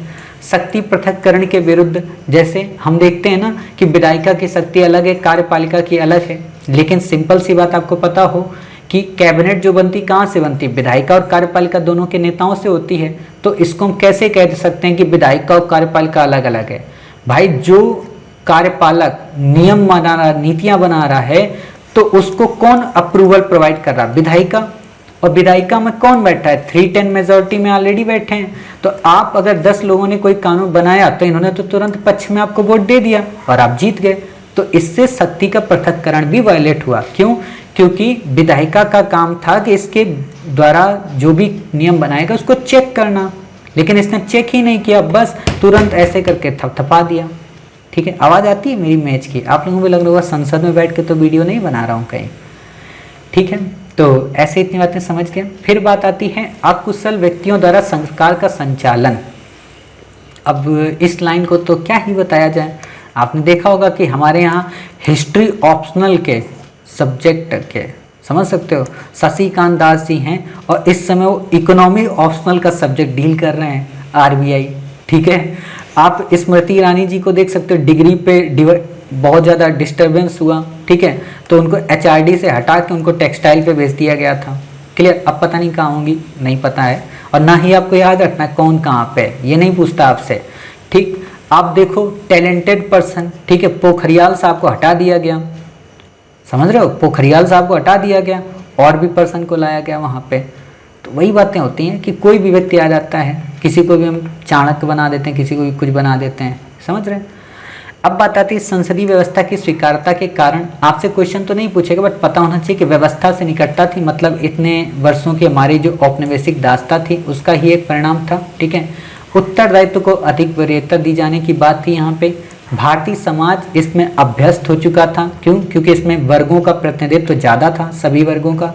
अब यहाँ पे मैं एक छोटी सी लाइन आपको बताना चाहता हूँ, वो ये कि आप में से जिन बच्चों के पास 5वां संस्करण हो ना इसी का, एम लक्ष्मीकांत का, तो वो यहाँ पे चेंज कर लेना। यहाँ पे उनका ये गलत दिया हुआ है, इतना गलत क्या, ये सब कुछ सही दिया हुआ है, ठीक, लेकिन ये जो गुण लिखा है ना और ये जो दोष लिखा है, वास्तव में यहाँ क्या हुआ है कि गुण और दोष अलग अलग वहाँ पे उन्होंने कर दिया है। तो उस चीज़ को आप समझना, ठीक है, उसको उन्होंने गलत दिया है। इसको देख लेते हैं, खैर इसमें क्या दिया है क्या नहीं दिया है उसमें जो इंडेक्स बनी है वो गलत बनाई है। उन्होंने क्या किया, इसको भी गुण कर दिया, इसको भी गुण कर दिया, यहाँ दोष और यहाँ दोष, तो ये गलत हो गए हैं, क्रम में उन्होंने लगाना मिस प्रिंटिंग हो गई थी। ठीक, तो अब आपसे मोटे तौर पर अगर मैं कहूँ, कुछ भी याद हो ना याद हो, केवल आपको अगर यही इंडेक्स याद है तो आप अच्छे से कर सकते हैं कि संसदीय व्यवस्था के क्या फीचर हैं, राष्ट्रपति शासन के क्या फीचर हैं, इसके क्या फीचर हैं ये देख लो। संसदीय व्यवस्था दोहरी कार्यकारिणी की बात करता है। दोहरी कार्यकारिणी का मतलब क्या होता है, वास्तविक और नाम मात्र की। ठीक है, बहुमत के दल का नेता शासन करता है, सामूहिक उत्तरदायित्व होता है। ठीक है, किसके प्रति, लोकसभा के प्रति या संसद के प्रति। ठीक, राजनीतिक एक रूपता होती है, एक ही पार्टी की सरकार होती है। दोहरी सदस्यता होती है, मतलब एक जो राष्ट्रपति के सामने लेते हैं और एक जो प्रोटेम स्पीकर दिलाता है। पीएम सरकार को नेतृत्व देते हैं। निचले सदन का विघटन होता है और शक्तियों का पृथक्करण होता है। आपको इन्हीं में से दे देगा कि कौन सी विशेषता संसदीय शासन व्यवस्था की नहीं है, तो आप बता देना सभी हैं। यहाँ पे क्या है, एकल सदस्यता, राजनीतिक एकरूपता नहीं, उत्तरदायित्व का अभाव होता है, मतलब यहाँ उत्तरदायित्व नहीं होता है। आपको ऐसे भी क्वेश्चन दे देगा कि संसदीय व्यवस्था में सामूहिक उत्तरदायित्व होता है जबकि राष्ट्रपति में उत्तरदायित्व का अभाव होता है। संसदीय व्यवस्था में दोहरी सदस्यता होती है जबकि राष्ट्रपति शासन में एकल सदस्यता होती है। ठीक है, तो ऐसे आपको याद रखना है। इसमें एकल कार्यकारिणी होती है। ठीक है, मतलब जो राष्ट्रपति है वही राज्य का प्रमुख है, वही सरकार का प्रमुख है। लेकिन संसदीय व्यवस्था में राज्य का प्रमुख अलग है और सरकार का प्रमुख अलग है। ठीक, राष्ट्रपति में विधायिका को पृथक रूप से निश्चित अवधि के लिए निर्वाचित किया जाता है, मतलब इसमें फिक्स है कि 4 साल का टेन्योर है तो 4 साल का ही टेन्योर रहेगा। बट हमारे यहाँ क्या है कि कल ही सरकार गिर सकती है। ठीक है, बस ये है कि इधर से उधर विधायक हो जाए। राष्ट्रपति का नियंत्रण होता है, यहाँ पे प्रधानमंत्री होता है। निचला सदन विघटित नहीं होता, यहाँ पे विघटित होता है। शक्तियों का विभेद होता है, यहाँ पे शक्तियों का मिश्रण होता है, कहीं कि समन्वय होता है। ठीक है, इतनी बातें क्लियर हो गई। अब बात आती, देखो विशेषताओं का मतलब ही गुण होता है। ठीक है, गुण क्या है कि विधायिका और कार्यपालिका के बीच सामंजस्य होता है, उत्तरदायी सरकार होती है, निरंकुशता पर रोक लगती है, व्यापक प्रतिनिधित्व होता है। राष्ट्रपति शासन की विशेषता क्या होती है, स्थायी सरकार होती है, नीतियों में निश्चितता होती है, शक्तियों के विभाजन पर आधारित होती है, विशेषज्ञों द्वारा सरकार। कुछ बच्चे जानते हो क्या होता होगा, जब इधर को ऐसे पढ़ते होंगे तो उनको लगता होगा अरे भाई ये विशेषता कैसे आ गई, मतलब यहाँ पे आलोचना कैसे आ गई, है ना। तो इसको भी कायदे से इन्होंने गलती की, ये गुण को इनको ऊपर रखना चाहिए, दोष को यहाँ नीचे रखना चाहिए था। ठीक है, तो ये सिमिलर हो जाते हैं, समझ गए। तो आप ऐसे पढ़िएगा क्रॉस करके कि यहाँ पे इनके गुण हैं तो यहाँ पे इनके गुण हैं। ठीक, फिर बात आती दोष क्या है, संसदीय व्यवस्था के अस्थायी सरकार है, मतलब सरकार में उतना स्थायीपन नहीं है, नीतियों की निश्चितता नहीं है, शक्तियों के विभाजन के विरुद्ध है। क्यों, क्योंकि जैसा कि मैंने आपको बताया कि विधायिका के मेंबर ही कई बार कार्यपालिका में होते हैं और होते ही हैं। अकुशल व्यक्तियों को सरकार द्वारा संचालन होता है। ठीक है, इसके क्या दोष हैं, विधायिका व कार्यपालिका के मध्य टकराव भी देखने को मिलता है। बेचारा पूरा टर्म 4 साल तक रहा, 4 साल तक उसके खिलाफ महाभियोगी आते रहे। गैर उत्तरदायी सरकार होती है, वो बोलता है ठीक है जो हम कर रहे हैं सो कर रहे हैं। गैर उत्तरदायी नेतृत्व की भावना होती है और सीमित प्रतिनिधित्व होता है, मतलब छोटे से वर्ग का ही इसमें प्रतिनिधित्व होता है, व्यापक जनसंख्या नहीं होती है। ठीक है, तो इस तरीके से आपकी इंडेक्स कंप्लीट हो गई, आपका रिवीजन भी हो गया, समझ गए। अब आपसे इससे ज़्यादा क्वेश्चन नहीं पूछेगा। बाकी आपको यहाँ पे याद रखने की कुछ भी ज़रूरत है नहीं और ना ही आपको याद रखने की आवश्यकता है। ठीक, अब जब इतनी बातें हो गई तो बात आती है भारत और ब्रिटिश मॉडल में क्या डिफरेंस है। तो वही है नॉर्मल सा, बस आपको एक याद रखना है, वो ये कि ब्रिटिश जो व्यवस्था उसमें संसद संप्रभु है और जबकि भारत में जो है वो संसद संप्रभु ना होकर क्या है, संविधान संप्रभु है, या कहें कि भारत के लोक संप्रभु हैं। ठीक है, शक्तियों पर प्रतिबंध है, लिखित संविधान है, संघीय व्यवस्था है, न्यायिक समीक्षा, मूल अधिकार है, जबकि ब्रिटेन के संविधान में ये फीचर नहीं थे। क्लियर। ब्रिटिश कैबिनेट व्यवस्था में छाया कैबिनेट या कहें कि शैडो कैबिनेट होती थी, अर्थात इसे विपक्षी पार्टी द्वारा गठित किया जाता था ताकि जब सत्तारूढ़ दल के साथ संतुलन बना रहे और अपने सदस्यों को मंत्रालयों को कार्य करने के तैयार किया जा सके। हालांकि भारत में ऐसी कोई संस्था नहीं है शैडो कैबिनेट। ठीक है, किचन कैबिनेट माना जाता है लेकिन शैडो कैबिनेट हमारे यहाँ नहीं है। ठीक है, तो इतनी बातें आपको याद रखनी, बाकी आपको यहाँ पे याद रखने की ज़रूरत नहीं है। अब बात आती है हमारी संघीय सरकार की। ठीक है, देखो संसदीय व्यवस्था अलग चीज़ है, संघीय सरकार अलग चीज़ है। ठीक है, संघीय का मतलब एकात्मक के साथ, मैंने आपको फीचर पढ़ाए थे ना, तो वही फीचर अब आपको यहाँ पे फिर से एक बार रिवाइज करना है।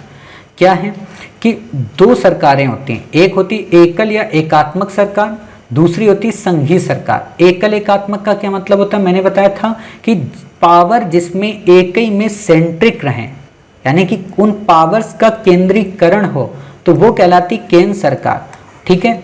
और क्षेत्रीय सरकार, संघीय में क्या होता है, सब में पावर डिस्ट्रीब्यूट होती है, यानी कि केंद्र सरकार की राज्य सरकारों में विभाजित होती हैं, ठीक है, सब आपस में बटे हुए होते हैं। जैसे हमारे यहाँ आपको पता है कि इंटरनेशनल रिलेशन हो, ठीक है, डिजास्टर मैनेजमेंट हो, ठीक है, जो हमारे यहाँ जितना भी डेवलपमेंट है कंट्री के टेरिटरी, सुरक्षा वगैरह, बॉर्डर फोर्सेस वगैरह, वो किसकी रिस्पॉन्सिबिलिटी है, सेंटर की रिस्पॉन्सिबिलिटी है, ठीक है।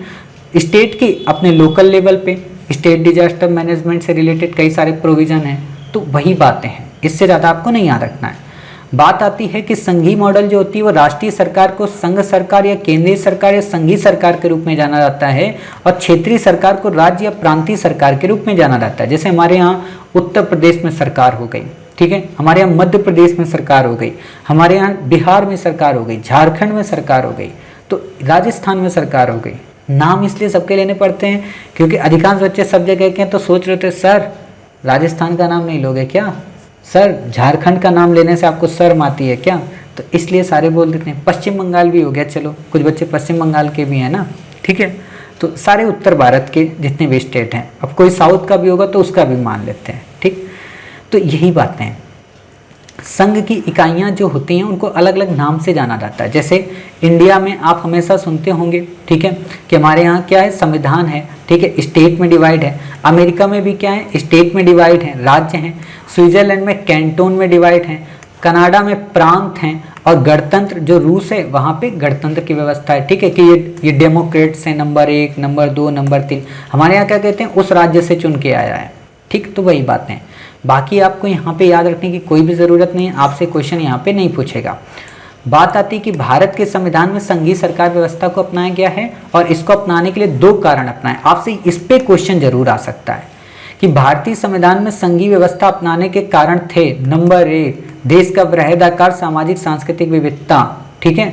नंबर 2 आपसे क्वेश्चन पूछेगा, ठीक है, नंबर 2 आपसे क्या पूछेगा यहाँ पे, नंबर 2 यहाँ पे यही हो गया कि बृहदाकार और सामाजिक सांस्कृतिक विविधता, ठीक है। तो बृहदाकार, नंबर 2 सामाजिक सांस्कृतिक विविधता, आप कहोगे बिल्कुल सही है साहब, ठीक। तो इतनी बातें आपको क्लियर हो गई। बाकी आपको यहाँ पे याद रखने की आवश्यकता नहीं है, ये इंडेक्स ऑलरेडी आपको याद नहीं रखना क्योंकि ये बड़ी उबाऊ टाइप की इंडेक्स है, ठीक है। हो सकता है, नहीं हो सकता है, ऐसा नहीं क्वेश्चन पूछता यूपीएससी। यूपीएससी सिंपल सा क्वेश्चन पूछेगी, संघीय सरकार के लक्षण हैं, दोहरी सरकार, लिखित संविधान, संविधान सर्वोच्च, कठोर संविधान, स्वतंत्र न्यायपालिका, द्विसदनीय विधायिका। आप कहोगे बिल्कुल साहब आप सही बोल रहे हो, शक्तियों का विभाजन, बिल्कुल सही।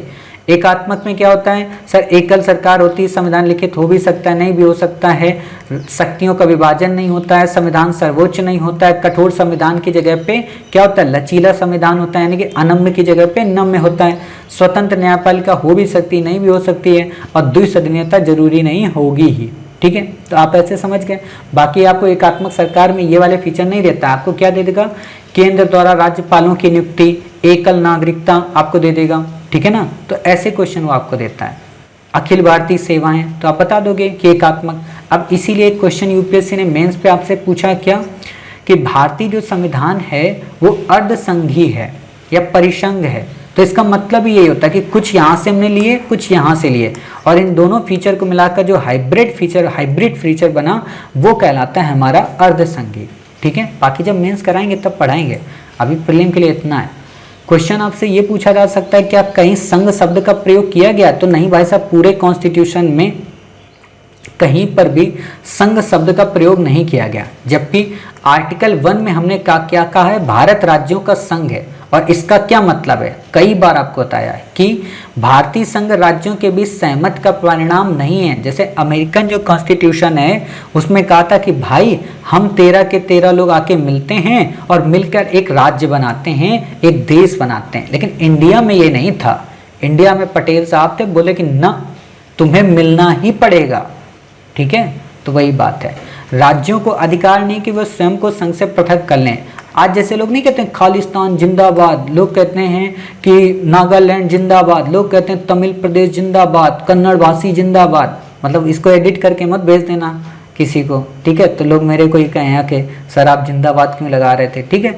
या जो लोग भारत के बारे में मतलब अलग अलग अखंडता और एकता को तोड़ने की बात करते हैं, ठीक है, तो वो कली को हो जाते। और हमारा जो बेचारा भारत इतना बड़ा देश है ना, ये छोटे छोटे टुकड़ों में बट जाता, मतलब ना जाने कितने पाकिस्तान हमारे यहाँ होते हैं, ठीक है ना।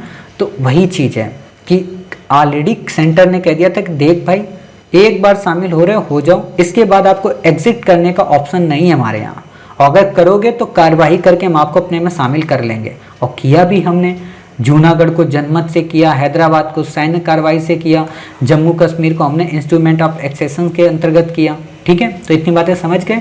अर्थात अगर हम ये कहें कि भारत का जो संघ है वो अविभाज्य है, अर्थात भारत में स्टेट कहीं से अलग नहीं हो सकते संघ से, ठीक है। लेकिन ध्यान रखना भारत में जो कॉन्सेप्ट है ना वो क्या है कि विभाज्य राज्यों का अविभाज्य संघ। हम स्टेट को खत्म कर सकते हैं, मिला सकते हैं, लेकिन सेंटर को नहीं कर सकते। अमेरिका में उल्टा है, अमेरिका में अविभाज्य राज्यों का अविभाज्य संघ है कि वहाँ राज्य भी नहीं विभाजित हो सकते और वहाँ पे केंद्र भी नहीं विभाजित होगा। इतनी बातें क्लियर हो गई। चलिए प्रश्न उठता है कि भारत में जो संघीय प्रणाली है क्या वो ब्रिटेन से प्रेरित है? बिल्कुल भी नहीं, कनाडा से। कई बच्चे पढ़ तो लेते हैं इस लाइन को कि कनाडा से है, लेकिन क्यों है? क्योंकि कनाडाई जो संविधान है, कनाडाई जो संघीय व्यवस्था है, उसमें सेंटर को पावरफुल बनाया गया है, जबकि बाकी जहाँ पे वहाँ पे स्टेट पावरफुल है। जैसे अमेरिका में आप देखेंगे स्टेट पावरफुल है। आपने देखा होगा जब लॉकडाउन लगा था अमेरिका में, तो न्यूयॉर्क स्टेट ने ट्रंप को धमका दिया था, बोले देख भाई ट्रंप, ये तेरा पूरा अमेरिका नहीं है, ठीक है ना, हम चाहेंगे अगर लॉकडाउन हमारे स्टेट में लगेगा तो लगेगा, तुम कौन होते हो हमको बताने वाले, और तुम भी चुन के आए हो। ऐसी धमकी दी थी न्यूयॉर्क के जो वहाँ का प्रेसिडेंट था स्टेट का, समझ सकते हो। तो ये आप समझना है, बहुत बड़ी बात है कि धमकाना। तो यही चीज़ है कि कनाडाई मॉडल पे हमारे यहाँ आधारित है, ठीक। बाकी आपको यहाँ पे कुछ नहीं याद रखना है। प्रश्न उठता है कि संघीय व्यवस्था के फीचर क्या हैं, तो ये याद रखिए, द्वैत राज पद्धति। द्वैत राज पद्धति का मतलब दो प्रकार की राज पद्धतियाँ, एक तो संघ में केंद्र के द्वारा और राज्य में राज्य के द्वारा, यानी कि मुख्यमंत्री के द्वारा, ठीक है। बाकी आपको नहीं याद रखना है। लिखित संविधान, कॉन्स्टिट्यूशन जो होगा वो लिखित होगा, ठीक है। और एक बात बताएं, भारत का जो कॉन्स्टिट्यूशन है वो हस्तलिखित है, ठीक है, प्रिंटेड नहीं है। क्लियर? इसका मैंने एक वीडियो आपको भेजा है, आप लोग प्लेलिस्ट में जाके यूट्यूब की देखिएगा, भारत दर्शन 2.0 सीरीज आपको शुरू में मिलेगी, तो उसी में इंडियन कॉन्स्टिट्यूशन के बारे में मैंने दिखाया है, ठीक है। ये विश्व का सबसे विस्तृत संविधान है। इसमें एक प्रस्तावना 395 अनुच्छेद 22 भाग 8 अनुसूचियां थी, ठीक है। मतलब मोटे तौर पर अगर आपसे क्वेश्चन पूछे कि मूल संविधान में कितनी अनुसूचियां थी, 8, प्रस्तावना थी, अनुच्छेद थे, अरे भाई ये भी कोई बात है, अनुच्छेद ही नहीं होंगे, अनुच्छेद थे, 22 भाग थे, ठीक है। आज भी भाग 22 ही हैं, लेकिन उनको सब पार्ट में कर दिया गया तो वो 25 लगते हैं, ठीक है। 465 के आसपास अनुच्छेद हैं, 12 अनुसूचियां। आपसे ये तो नहीं पूछेगा कितने अनुच्छेद हैं कितने भाग हैं, 12 अनुसूचियां जरूर पूछेगा, ठीक है, जिसमें 9वीं अनुसूची, 10वीं 52वें संविधान संशोधन, 11वीं जो आपकी अनुसूची है वो किससे 73वें, 12वीं जो है 74वें, इसमें पंचायत है, इसमें नगर पालिका है, पंचायतों में 29 सब्जेक्ट हैं, नगर जो पालिका है उसमें 18 सब्जेक्ट हैं, दल बदल, बाकी आपको डिटेल में पढ़ाएंगे। इतनी बातें आप समझ गए। चलिए फिर बात आती है शक्तियों का विभाजन। दोनों में शक्तियों का विभाजन है। आपको पता है 7वीं अनुसूची में केंद्र, राज्य और संवर्ती तीनों के विषयों की बात की है। संवर्ती का मतलब ये होता है कि केंद्र भी बना सकता है और उस पर राज्य भी बना सकता है, ठीक है। जैसे अभी वन, जो अभी हम आपको करंट अफेयर्स में पढ़ा रहे थे ना, जो हमारे यहाँ के फॉरेस्ट हैं उनको संवर्ती सूची में डाला गया है। क्यों? क्योंकि केंद्र भी कानून बना ले और उस पर राज्य भी कानून बना ले। क्लियर इतनी बातें। बात आती है संविधान की सर्वोच्चता। संविधान की सर्वोच्चता का मतलब कि बाबूजी तुम कुछ भी हो, तुम मोदी जी हो चाहे अमित शाह हो, सब के सब लोग संविधान के नीचे ही शासित हो गए। तुम अंबानी हो या अडानी हो, तुम श्री IAS एकेडमी हो या कलेक्टर हो, कुछ भी हो, कॉन्स्टिट्यूशन से आप ऊपर नहीं हो। कॉन्स्टिट्यूशन से ऊपर नहीं हो का मतलब क्या हुआ कि आप आम नागरिकों से ऊपर नहीं हो। समझ रहे हो? इसीलिए हम क्या बोलते हैं, मोदी जी हमारे क्या बोलते हैं कि मैं आप सभी देशवासियों को सत सत नमन करता हूं, मैं 125 करोड़ देशवासियों का प्रतिनिधि हूं। मोदी जी से एक चीज आप लोग सीखना हमेशा, जब आप कलेक्टर बनना ना, तो एक चीज़ सीखना, अगर आपसे कभी मोदी जी की मुलाकात होगी तो आप उनसे ये बात जरूर कहना कि मोदी जी हमने आपसे एक चीज़ सीखी है, वो ये कि आप इतने बड़े पद पे हो, लेकिन देखो रियलिटी में अलग चीज़ है बट सामने कहना अलग चीज़ है कि लेकिन आज तक आपने कभी नहीं कहा कि मैं बहुत शक्तिशाली आदमी हूँ। हालांकि कोई भी नहीं कहता है, ठीक है, ना तानाशाही आपने दिखाई। हमेशा जब भी कहीं जाते हो, भले देश में कुछ भी हो रहा हो, लेकिन बाहर जाके आप यही कहते हो कि मैं 135 करोड़ भारतवासियों के द्वारा भेजा गया व्यक्ति हूँ, मैं तो कुछ भी नहीं हूँ, मोदी तो कुछ भी नहीं है, एक छोटा सा इंसान है। मोदी जी के स्टेटमेंट है। तो ये चीज़ सीखना होता है क्या, जब आप कलेक्टर बनते हो ना तो अपने आप को उस जिले का राजा समझ लेते हो। हालांकि आप लोग सोचेंगे सर बना तो दो एक बार पहले, फिर राजा समझेंगे या रंग समझेंगे, वो तो बात की बात है, पहले बनाओ तो बना देंगे इस बार, ठीक है। संविधान की सर्वोच्च मतलब केंद्र या राज्य सरकार कोई भी कानून बनाएगा, उसकी इस व्यवस्था सुनिश्चित होनी चाहिए कि वो कानून संविधान के सम्मत हो, और अगर संविधान के सम्मत नहीं है तो उच्चतम न्यायालय और उच्च न्यायालय उसकी न्यायिक समीक्षा कर सकते हैं, क्या कहें, न्यायिक पुनर्विलोकन कर सकते हैं। न्यायिक पुनर्विलोकन और न्यायिक समीक्षा का मतलब क्या होता है कि जो भी कानून बनाया गया है, किसके द्वारा, संसद के द्वारा या राज्य विधानमंडल के द्वारा, उसकी संवैधानिकता की जांच करना। संवैधानिकता की जांच का मतलब कि क्या वो संविधान की आत्मा के अगेंस्ट है। जैसे संविधान क्या कहता है, धर्मनिरपेक्ष राज्य, और मान लीजिए आपने एनआरसी और सीए लिया है और धर्म के आधार पर भेद करने लगे, तो इस पर चुनौती दी जा सकती है। ध्यान देना, दी भी गई लेकिन उसको हटा दिया गया क्योंकि उसमें कई सारे और सब प्रोविजन भी उसमें इंसर्ट किए गए थे। तो इतनी बातें आपको याद हो गई। चलिए, इतनी बातें जब आपको याद हैं तब बात आती है क्या, कठोर संविधान की। कठोर संविधान का क्या मतलब, इसमें तो मुझे कायदे से बताने की तो आपको ज़रूरत है ही नहीं कि कठोर संविधान का क्या मतलब होगा।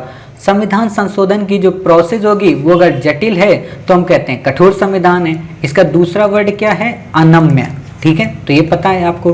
तो इससे ज़्यादा आप यहाँ पे क्या बताएंगे, आपको संविधान संशोधन तो कल पढ़ा ही दिया था। फिर बात आती है स्वतंत्र न्यायपालिका। स्वतंत्र न्यायपालिका का क्या मतलब कि जो जुडिशरी है उसको इंडिपेंडेंट रूप से वो चुनी जाएगी। समझ रहे हो, ऐसा नहीं है कि आप एनजेएसी का गठन कर दो और वो नियुक्त करे चीफ जस्टिस ऑफ इंडिया को, वो नहीं किया जा सकता, ठीक है। तो इसीलिए जुडिशरी ने एनजेएसी जो एक्ट था जो 98 के अंतर्गत आया था, अमेंडमेंट के अंतर्गत, उसे समाप्त कर दिया था क्योंकि वो स्वतंत्र न्यायपालिका के विचार का खंडन करता था। द्विसदनीय विधायिका बताने की जरूरत नहीं है कि लोकसभा और राज्यसभा होती हैं, ठीक है। ऑलरेडी लोकसभा को निम्न सदन कहते हैं, राज्यसभा को उच्च सदन कहते हैं। राज्यसभा जो होती है वो भारत के राज्यों का प्रतिनिधित्व करती है और जो लोकसभा होती है वो भारत के लोगों का प्रतिनिधित्व करती है।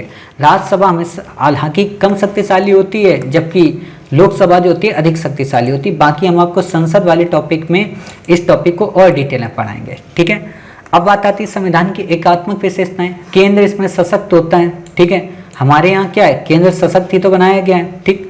राज्य अनश्वर नहीं है, मतलब राज्य को आप समाप्त नहीं कर सकते हो किसी भी हाल में, ठीक है। जबकि भारत में क्या है, भारत में आप राज्य को समाप्त कर सकते हो, ठीक है। भारत में राज्यों को क्षेत्रीय एकता का अधिकार नहीं है, ठीक। साथ ही एकल संविधान। एकल संविधान का मतलब संघ एवं राज्यों का एक ही संविधान होगा, समझना, संघ एवं राज्यों का एक ही संविधान होगा। अब एक बात बताओ, अच्छा भारत में एकल संविधान है कि दोहरा संविधान है? एकल संविधान है, ध्यान रखना। हाँ, एक चीज़ और बताओ, मेरे दिमाग में देखो अभी बुद्धि आई, ठीक है, मतलब अभी बुद्धि का मतलब पहले नहीं थी, ठीक है, अभी बुद्धि आई। क्या बुद्धि आई? अभी तो मैं आपको क्या बता रहा हूँ कि क्वेश्चन आपसे ये जरूर पूछा जा सकता है, ठीक है, कि संघीय व्यवस्था के लक्षण क्या हैं और अध्यक्षीय के क्या लक्षण हैं, या एकात्मक के और संघीय के क्या लक्षण हैं। आपसे ऐसे भी क्वेश्चन पूछा जा सकता है कि भारतीय संविधान के कौन कौन सी विशेषताएं हैं, जो कि मैंने पहले बताया था, और वहां पे अगर एकल संविधान दे दे तो गलत करके मत आना, ठीक है ना, कि नहीं नहीं भाई जी ये तो ना राष्ट्रपति शासन की व्यवस्था थी, तो गलत हो जाएगा। आप लगा के आना सर एकल संविधान है, सर एकल नागरिकता है, एकीकृत नागरिक न्यायपालिका भी है, अखिल भारतीय सेवाएं भी हैं, है ना। तो बता देना साहब ये चारों के चारों फीचर हैं। इसीलिए हम क्या कहते हैं, इंडियन जो कॉन्स्टिट्यूशन है वहां पे संघात्मक के साथ साथ एकात्मक के भी लक्षण हैं। तो जब इंडियन कॉन्स्टिट्यूशन की विशेषता पे क्वेश्चन आए तो ये सारे आ जाएंगे। इंडियन कॉन्स्टिट्यूशन के संघात्मक पे लक्षण आए तो ये नहीं आएंगे। इंडियन कॉन्स्टिट्यूशन पे एकात्मक पे लक्षण पूछेगा ही नहीं। क्लियर? तो बिल्कुल क्रिस्टली कॉन्सेप्ट क्लियर रखना अपने, ये दिमाग में ना हो कि हाँ कॉन्सेप्ट में उलझ रहे हैं। संविधान का लचीलापन, ठीक है, लचीलापन का क्या मतलब हुआ, नम्य, ठीक है, क्या नम्य का मतलब संविधान संशोधन की प्रोसेस। 2013 या 14 में यूपीएससी ने एक ऐसा ही क्वेश्चन पूछा है कि संविधान में नम्यता और अनम्यता से आशय है, तो आप बता देना। राज्य प्रतिनिधित्व में समानता का भाव, जैसे अमेरिकन कॉन्स्टिट्यूशन में क्या होता है कि हर एक को इक्वली डिस्ट्रीब्यूट किया गया है, लेकिन यहाँ पे क्या है कि राज्य प्रतिनिधित्व में समानता नहीं दी जाती है, ठीक है। यहाँ पे एक बात मैं बताना चाहता हूँ, यहाँ पे कुछ तो गड़बड़ हुई है इस लाइन में। राज्य की जनसंख्या के आधार पर राज्यसभा में प्रतिनिधित्व दिया जाता है, अतः 1 से 31 तक की भिन्नता है। अमेरिका में राज्यों के प्रतिनिधित्व के सिद्धांत को उच्च सदन में पूर्ण रूप में महत्ता दी जाती है। इस तरह अमेरिकी सीनेट में 100 सदस्य होते हैं, ठीक है। यह सिद्धांत छोटे राज्यों के सुरक्षा कवच के समान होता है। देखो यहाँ पे ये ध्यान रखना कि राज्य प्रतिनिधित्व में समानता का अभाव का यहाँ पे ये मतलब ये दर्शा रहा है कि लोकसभा जो होती है, जो उच्च सदन होता है, उसमें अलग अलग प्रतिनिधित्व, उसमें समान प्रतिनिधित्व नहीं होता है। मान लीजिए जैसे न्यूयॉर्क है, न्यू जर्सी है, ठीक है, या आपका एक पेंसिल्वेनिया है, ये मान लीजिए 3 है, या कैरोलिना है। यहाँ पे जैसी जनसंख्या होगी वहाँ पे वैसा ही वोटिंग राइट होगा, उतने ही प्रतिनिधि वहाँ से चुन के जाएंगे। जो इनका कौन सा सदन है, निम्न सदन, हाउस ऑफ रिप्रेजेंटेटिव। उच्च सदन में सब इक्वल रहेंगे, क्लियर। तो ये फीचर यहाँ पे ध्यान देना, और यही हमारे यहाँ भी फीचर है। हालांकि हमारे यहाँ तो दोनों में फीचर यही है, लोकसभा में भी और राज्यसभा में भी। आपातकालीन उपबंध बताने की जरूरत नहीं है, इसे हम आगे आपको पढ़ाएंगे। इसी के बाद हमारा आपातकाल ही टॉपिक है, अगली जो क्लास आएगी। एकल नागरिकता बताने की जरूरत नहीं है कि हमारे यहाँ इसमें क्या होती है, एकल नागरिकता होती है, ठीक है। एकीकृत न्यायपालिका, एकीकृत न्यायपालिका का मतलब भारतीय संविधान में एक क्रम वाइज है। नीचे मैंने आपको बताया था ग्राम न्यायालय, ऊपर जिला न्यायालय, फिर सत्र न्यायालय, और फिर आपका हाई कोर्ट, और फिर ऊपर सुप्रीम कोर्ट, यानी कि एक तरीके का ये ट्रिंगल बना होता है। पहले मुझे सेशन कोर्ट नहीं पता होता था, मतलब सत्र न्यायाधीश, लेकिन मुकदमा लड़ते लड़ते लड़ते लड़ते ये सारी बातें पता हो गई, ठीक है। चलिए, अखिल भारतीय सेवाएं, इसको बताना जरूरी है क्या? मतलब अगर इसको आप नहीं जानते हो कि आईएएस कौन है, आईपीएस कौन है, ठीक है, तो समझ सकते हो। चलिए, इतनी बातें हो गई। पहले मैं जानते हो क्या समझता था कि जो आईएएफ लोग लिखते हैं, ठीक है, और आईएएस लिखते हैं, तो कुछ लोग गांव में जब मैं उनसे कहता था कि मैं आईएएस वालों को ट्रेंड करता हूँ, तो एक सज्जन महोदय तो बड़ा भड़क गए। क्यों? वो रोज देखते थे कि बगदादी आईएएस वालों को ट्रेंड कर रहा है, ठीक, और सीरिया में वो उधम मचाए हुए। तो एक दिन आके वो मेरे पिताजी से शिकायत की है कि देखिए सर, आपका लड़का ना, आपको पता है। पिताजी ने बोला क्या? बोले आपका लड़का आईएएस वालों को ट्रेनिंग करवाता है। सोच रहे हो कभी भी यहाँ पे पुलिस आ सकती, कभी भी देश की सिक्योरिटी आपके अगेंस्ट आप कर रहे हो, आप देशभक्त नहीं हो, आप राजद्रोही हो, मतलब न जाने क्या क्या बोलती है। पिताजी बोले अखबार लेके आओ। लेके आए अखबार। बोले देखो ये है बगदादी का, आज ही अखबार में आया है कि आईएसआईएस के ठिकानों पर अमेरिका ने मिसाइल दागी, और ये देखिए आईएसआईएस क्या कर रहा है, और आपका बेटा ऐसा मतलब पढ़ा रहा है लोगों को, मतलब ये तो एक तरीके से जिहादी हो गया है, इसको देश निकाल दो। वो इतना भड़क गए थे। तो मेरे पिताजी ने कहा कि देखिए सज्जन महोदय, आपकी जो बात है बिल्कुल वाजिब है, और हम आपकी संवेदना को भी समझ रहे हैं, मतलब उन्होंने भी थोड़ा उसको अच्छे तरीके से समझाया, और वेदना को भी समझ रहे हैं। आप समझ नहीं पा रहे। देखिए आईएस ये इस्लामिक स्टेट है, और मेरा जो बेटा तैयारी कराता है वो है आईएएस। अब गलती ये होती है ना कि वो जब बोलता है आपसे तो आपसे आईएएस बोलता है, आईएएस नहीं बोलता है। अगर आईएएस बोले ए पे जोर दे के तो आप थोड़ी देर रुक सकते हैं। बोले अच्छा, बोले फिर भी आते तो 2 आई और एस है ना। पिताजी बोले 2 तो नहीं आते ना, कम से कम ये भी तो सोचो, है ना। तो वही है। अच्छा, कई बार आपने देखा न्यूज़पेपर जो लोकल होते हैं वो आईएस पूरा नहीं लिखते, केवल आईएस ही लिखते हैं। तो इससे भी वो सज्जन बेचारे परेशान हो गए। तो बाद में उनका संदेह दूर हुआ, तो उनको लगा कि अच्छा ये बड़ी वाली सेवा की तैयारी कराता है। होता है गांव में, दिक्कत आती है, आप लोगों के साथ भी होगा। एकीकृत लेखा जांच मशीनरी, इसका क्या मतलब है एकीकृत? कि भारत का जो नियंत्रक एवं महालेखा परीक्षक है वो केंद्र के साथ साथ राज्यों के खातों की भी जांच करता है, ठीक है। इंडिपेंडेंट बॉडी है, आपको अच्छे से पता है, काफ़ी इंपॉर्टेंट है, हम इसे आपको कवर कराएंगे कैग को, क्लियर। बाकी यहाँ पे आपको याद नहीं रखना है। राज्य सूची पर संसद का प्राधिकार, राज्यों को काफी अधिकार दिए जाने के बावजूद केंद्र राज्य सूची के कई सारे विषयों पर अपना अंतिम अधिकार रखती है, ठीक है। राज्यपाल की नियुक्ति, जैसे अभी आपने देखा था ना कोविड का जो विवाद हुआ था लॉकडाउन का, वो इसी को लेकर तो हुआ था कि स्टेट के पास पावर होती है डिजास्टर मैनेजमेंट की, बट सेंट्रल ने क्यों उसे अप्लाई किया। तो सेंट्रल ने क्या किया था उसको अप्लाई करने के लिए, उसको डिजास्टर मैनेजमेंट के एक्ट के अंतर्गत जो पैंडेमिक है उस कंडीशन को, मतलब एक तरीके से राष्ट्रीय आपातकाल की भावना को ध्यान में रखते हुए लगाया था लॉकडाउन। समझ रहे हैं। राज्यपाल की नियुक्ति, राज्यपाल की नियुक्ति आपको अच्छे से पता है, एजेंट के रूप में वहां पे काम करता है जाके, ठीक। एकीकृत निर्वाचन मशीनरी, आपको पता है कि क्या होता है, चुनाव आयोग चुनाव संपन्न कराता है। अब यहाँ बच्चे कंफ्यूज हो जाएंगे कि सर चुनाव आयोग तो राज्य में भी होता है। तो मैं कान खोल के सुन लो और लिख लो चुपचाप इसी जगह पर लाइन कि राज्य चुनाव जो आयोग होता है वो केवल और केवल पंचायत और बताइए नगर पालिका इनके चुनाव संपन्न कराता है।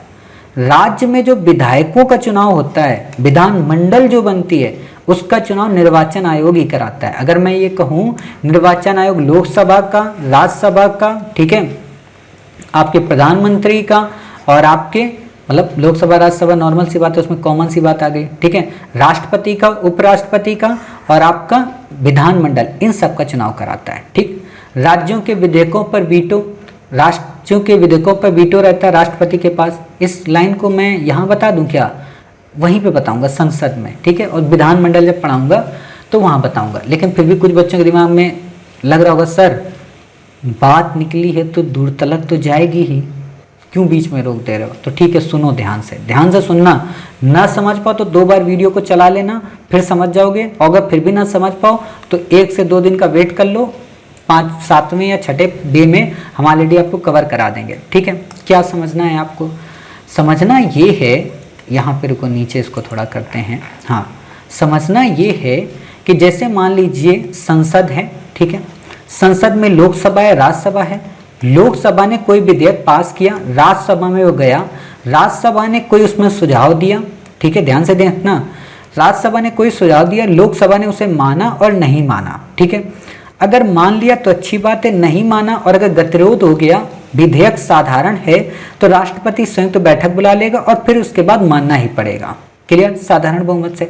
अब ये विधेयक जब पास होकर राष्ट्रपति के पास गया, संयुक्त बैठक वाला नहीं, नॉर्मल वाला, ठीक है, नॉर्मल वाला विधेयक जब राष्ट्रपति के पास गया तो राष्ट्रपति के पास पावर होती है या तो इसको पारित कर दे या तो इसे वापस लौटा दे, अपने पास रख ले।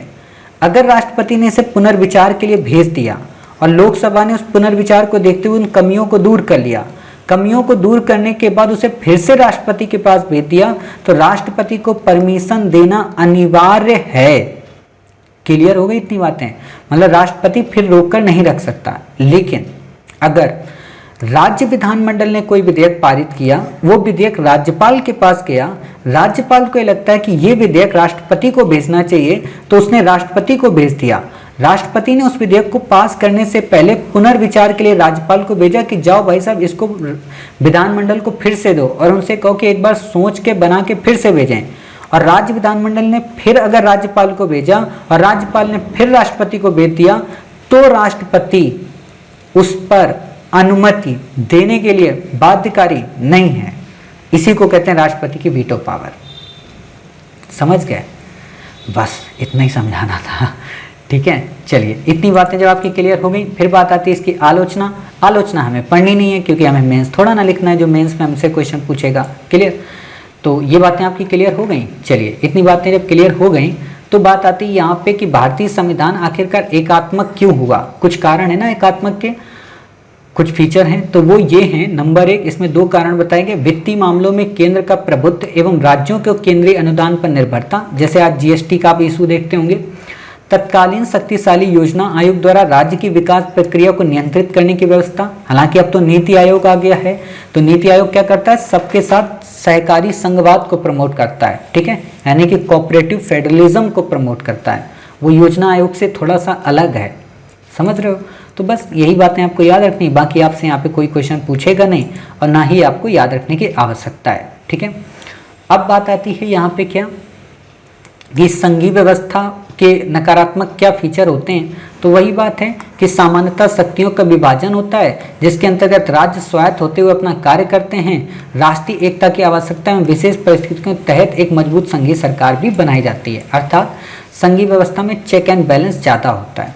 क्लियर, इतनी बातें हो गई यहाँ पे, इससे ज़्यादा आपको नहीं पढ़ना है। अब बात आती है यहाँ पे केंद्र और राज्य संबंध की, काफ़ी इंपॉर्टेंट है और काफ़ी कम पढ़ना है। आपको लग रहा होगा सर काफ़ी इंपॉर्टेंट भी बोल लो और बोल लो काफ़ी कम पढ़ना है, हाँ तो बिल्कुल सही बात है। क्या संबंध का मतलब क्या होता है? एक दूसरे से रिश्ते, रिश्ते का मतलब शादी थोड़ा ना कहते हैं पीएम मोदी कि हाँ आज उत्तर प्रदेश वालों से शादी कर ली, रिश्ता लेके गए, गोद भराई है आज उत्तर प्रदेश के साथ, ऐसा नहीं होता है। ठीक है, संबंध का मतलब होता है विचार और व्यवहार, सरकार का सहयोग कि हम आएंगे तो बिजली आएगी, हम आएंगे तो ये आएगा, है ना। लालू प्रसाद जी का आपने सुना था ना, कितना बढ़िया कमेंट किए थे मोदी जी पे, बिजली आई बिजली गई, है ना, 70 एक बोले 70 बोले, ऐसे बोलते थे ना मोदी जी। तो वही बात है, तो वही चीज़ है, इसी को संबंध बोलते हैं। भारत का संविधान अपने स्वरूप में संघीय है। समस्त शक्तियां विधायी, कार्यपालिका, वित्तीय केंद्र और राज्यों के मध्य विभाजित हैं, न्यायिक शक्तियां नहीं विभाजित हैं। यहाँ पे आपसे क्वेश्चन पूछ देगा कि भारतीय संविधान में केंद्र और राज्यों के मध्य शक्तियों का विभाजन है। नंबर 1 विधायी, कार्यपालिका, वित्तीय और न्यायिक। तो आप कहोगे नहीं बाबूजी केवल 3 का, न्यायिक तो एक ही है।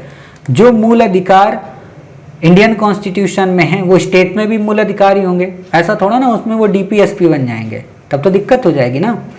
संविधान में एकल न्यायिक व्यवस्था की स्थापना की गई है, यानी कि एक ही सिंगल जुडिशरी है। केंद्रीय कानूनों की तरह राज्य को भी वो कानून लागू होने करने पड़ते हैं। ऐसा नहीं है कि आर्टिकल जो 14 है वो स्टेट के लिए नहीं है, सबके लिए है। ठीक है, तो इसी को बोलते हैं केंद्र संबंध। मोटे तौर पर अगर हम बात करें तो केंद्र संबंध 3 बातों पर निर्भर करता है, विधायी, प्रशासनिक और वित्त। ठीक है, 3 बातों पर।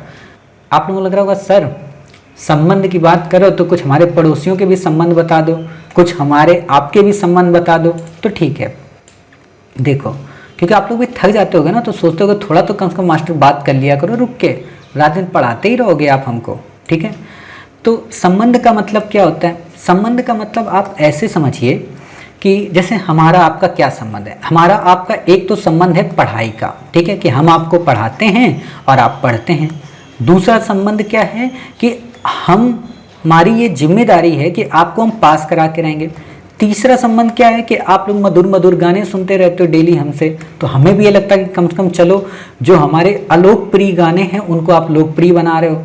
चौथा संबंध क्या है? हमारी आपकी बातचीत का, व्यवहार का, टोन का। ठीक है, किसी को ज़्यादा अच्छे लगते हैं, किसी को बहुत ही अच्छे लगते हैं, किसी को इतने अच्छे लगते हैं कि अच्छे ही लगते हैं, कमियां ही नहीं दिखती हैं। ठीक है, तो वही बात है, अपने संबंध है। अब यहाँ पे प्रश्न उठता है कि हमारा आपका कोई वित्तीय लेन देन है क्या? तो नहीं है। कुछ बच्चे कह देंगे सर है, चमन्नी उस दिन मैंने आपको दी थी आपने वापस ही नहीं की। ठीक है, तो कोई वित्तीय लेन देन नहीं है। कोई विधायी लेन देन है क्या? मतलब कोई लिखा पढ़ी में कानूनी प्रोसेस है क्या कि श्री आईएएस एकेडमी को हमें पढ़ाना ही पड़ेगा 10 साल तक? तो ऐसा कोई एग्रीमेंट नहीं है। क्या कोई प्रशासनिक एग्रीमेंट है क्या कि अगर नहीं पढ़ाया तो श्री आईएएस एकेडमी को बंद करना पड़ेगा? तो कुछ भी नहीं। तो मोटे तौर पर हम पढ़ेंगे इनको, लेकिन हमारा इनका आपसे कोई संबंध नहीं। हमारा संबंध आपसे क्या है? प्यार का, मोहब्बत का, पढ़ाई का, आपकी परेशानी को दूर करने का। ठीक है, बस इतना संबंध है। और नॉर्मल से हर लोगों का यही होता है। बाकी लोगों का क्या होता है? स्वार्थी का संबंध होता है। अच्छा इससे 50 रुपये मिल जाएंगे, चलो इसके दोस्ती बनाते हैं। अच्छा उसके पास आईफोन है, चलो इसको बॉयफ्रेंड बनाते हैं, उसको गर्लफ्रेंड बनाते हैं। अच्छा वो बड़ी सुंदर दिखती है, तो वो संबंध हो गया।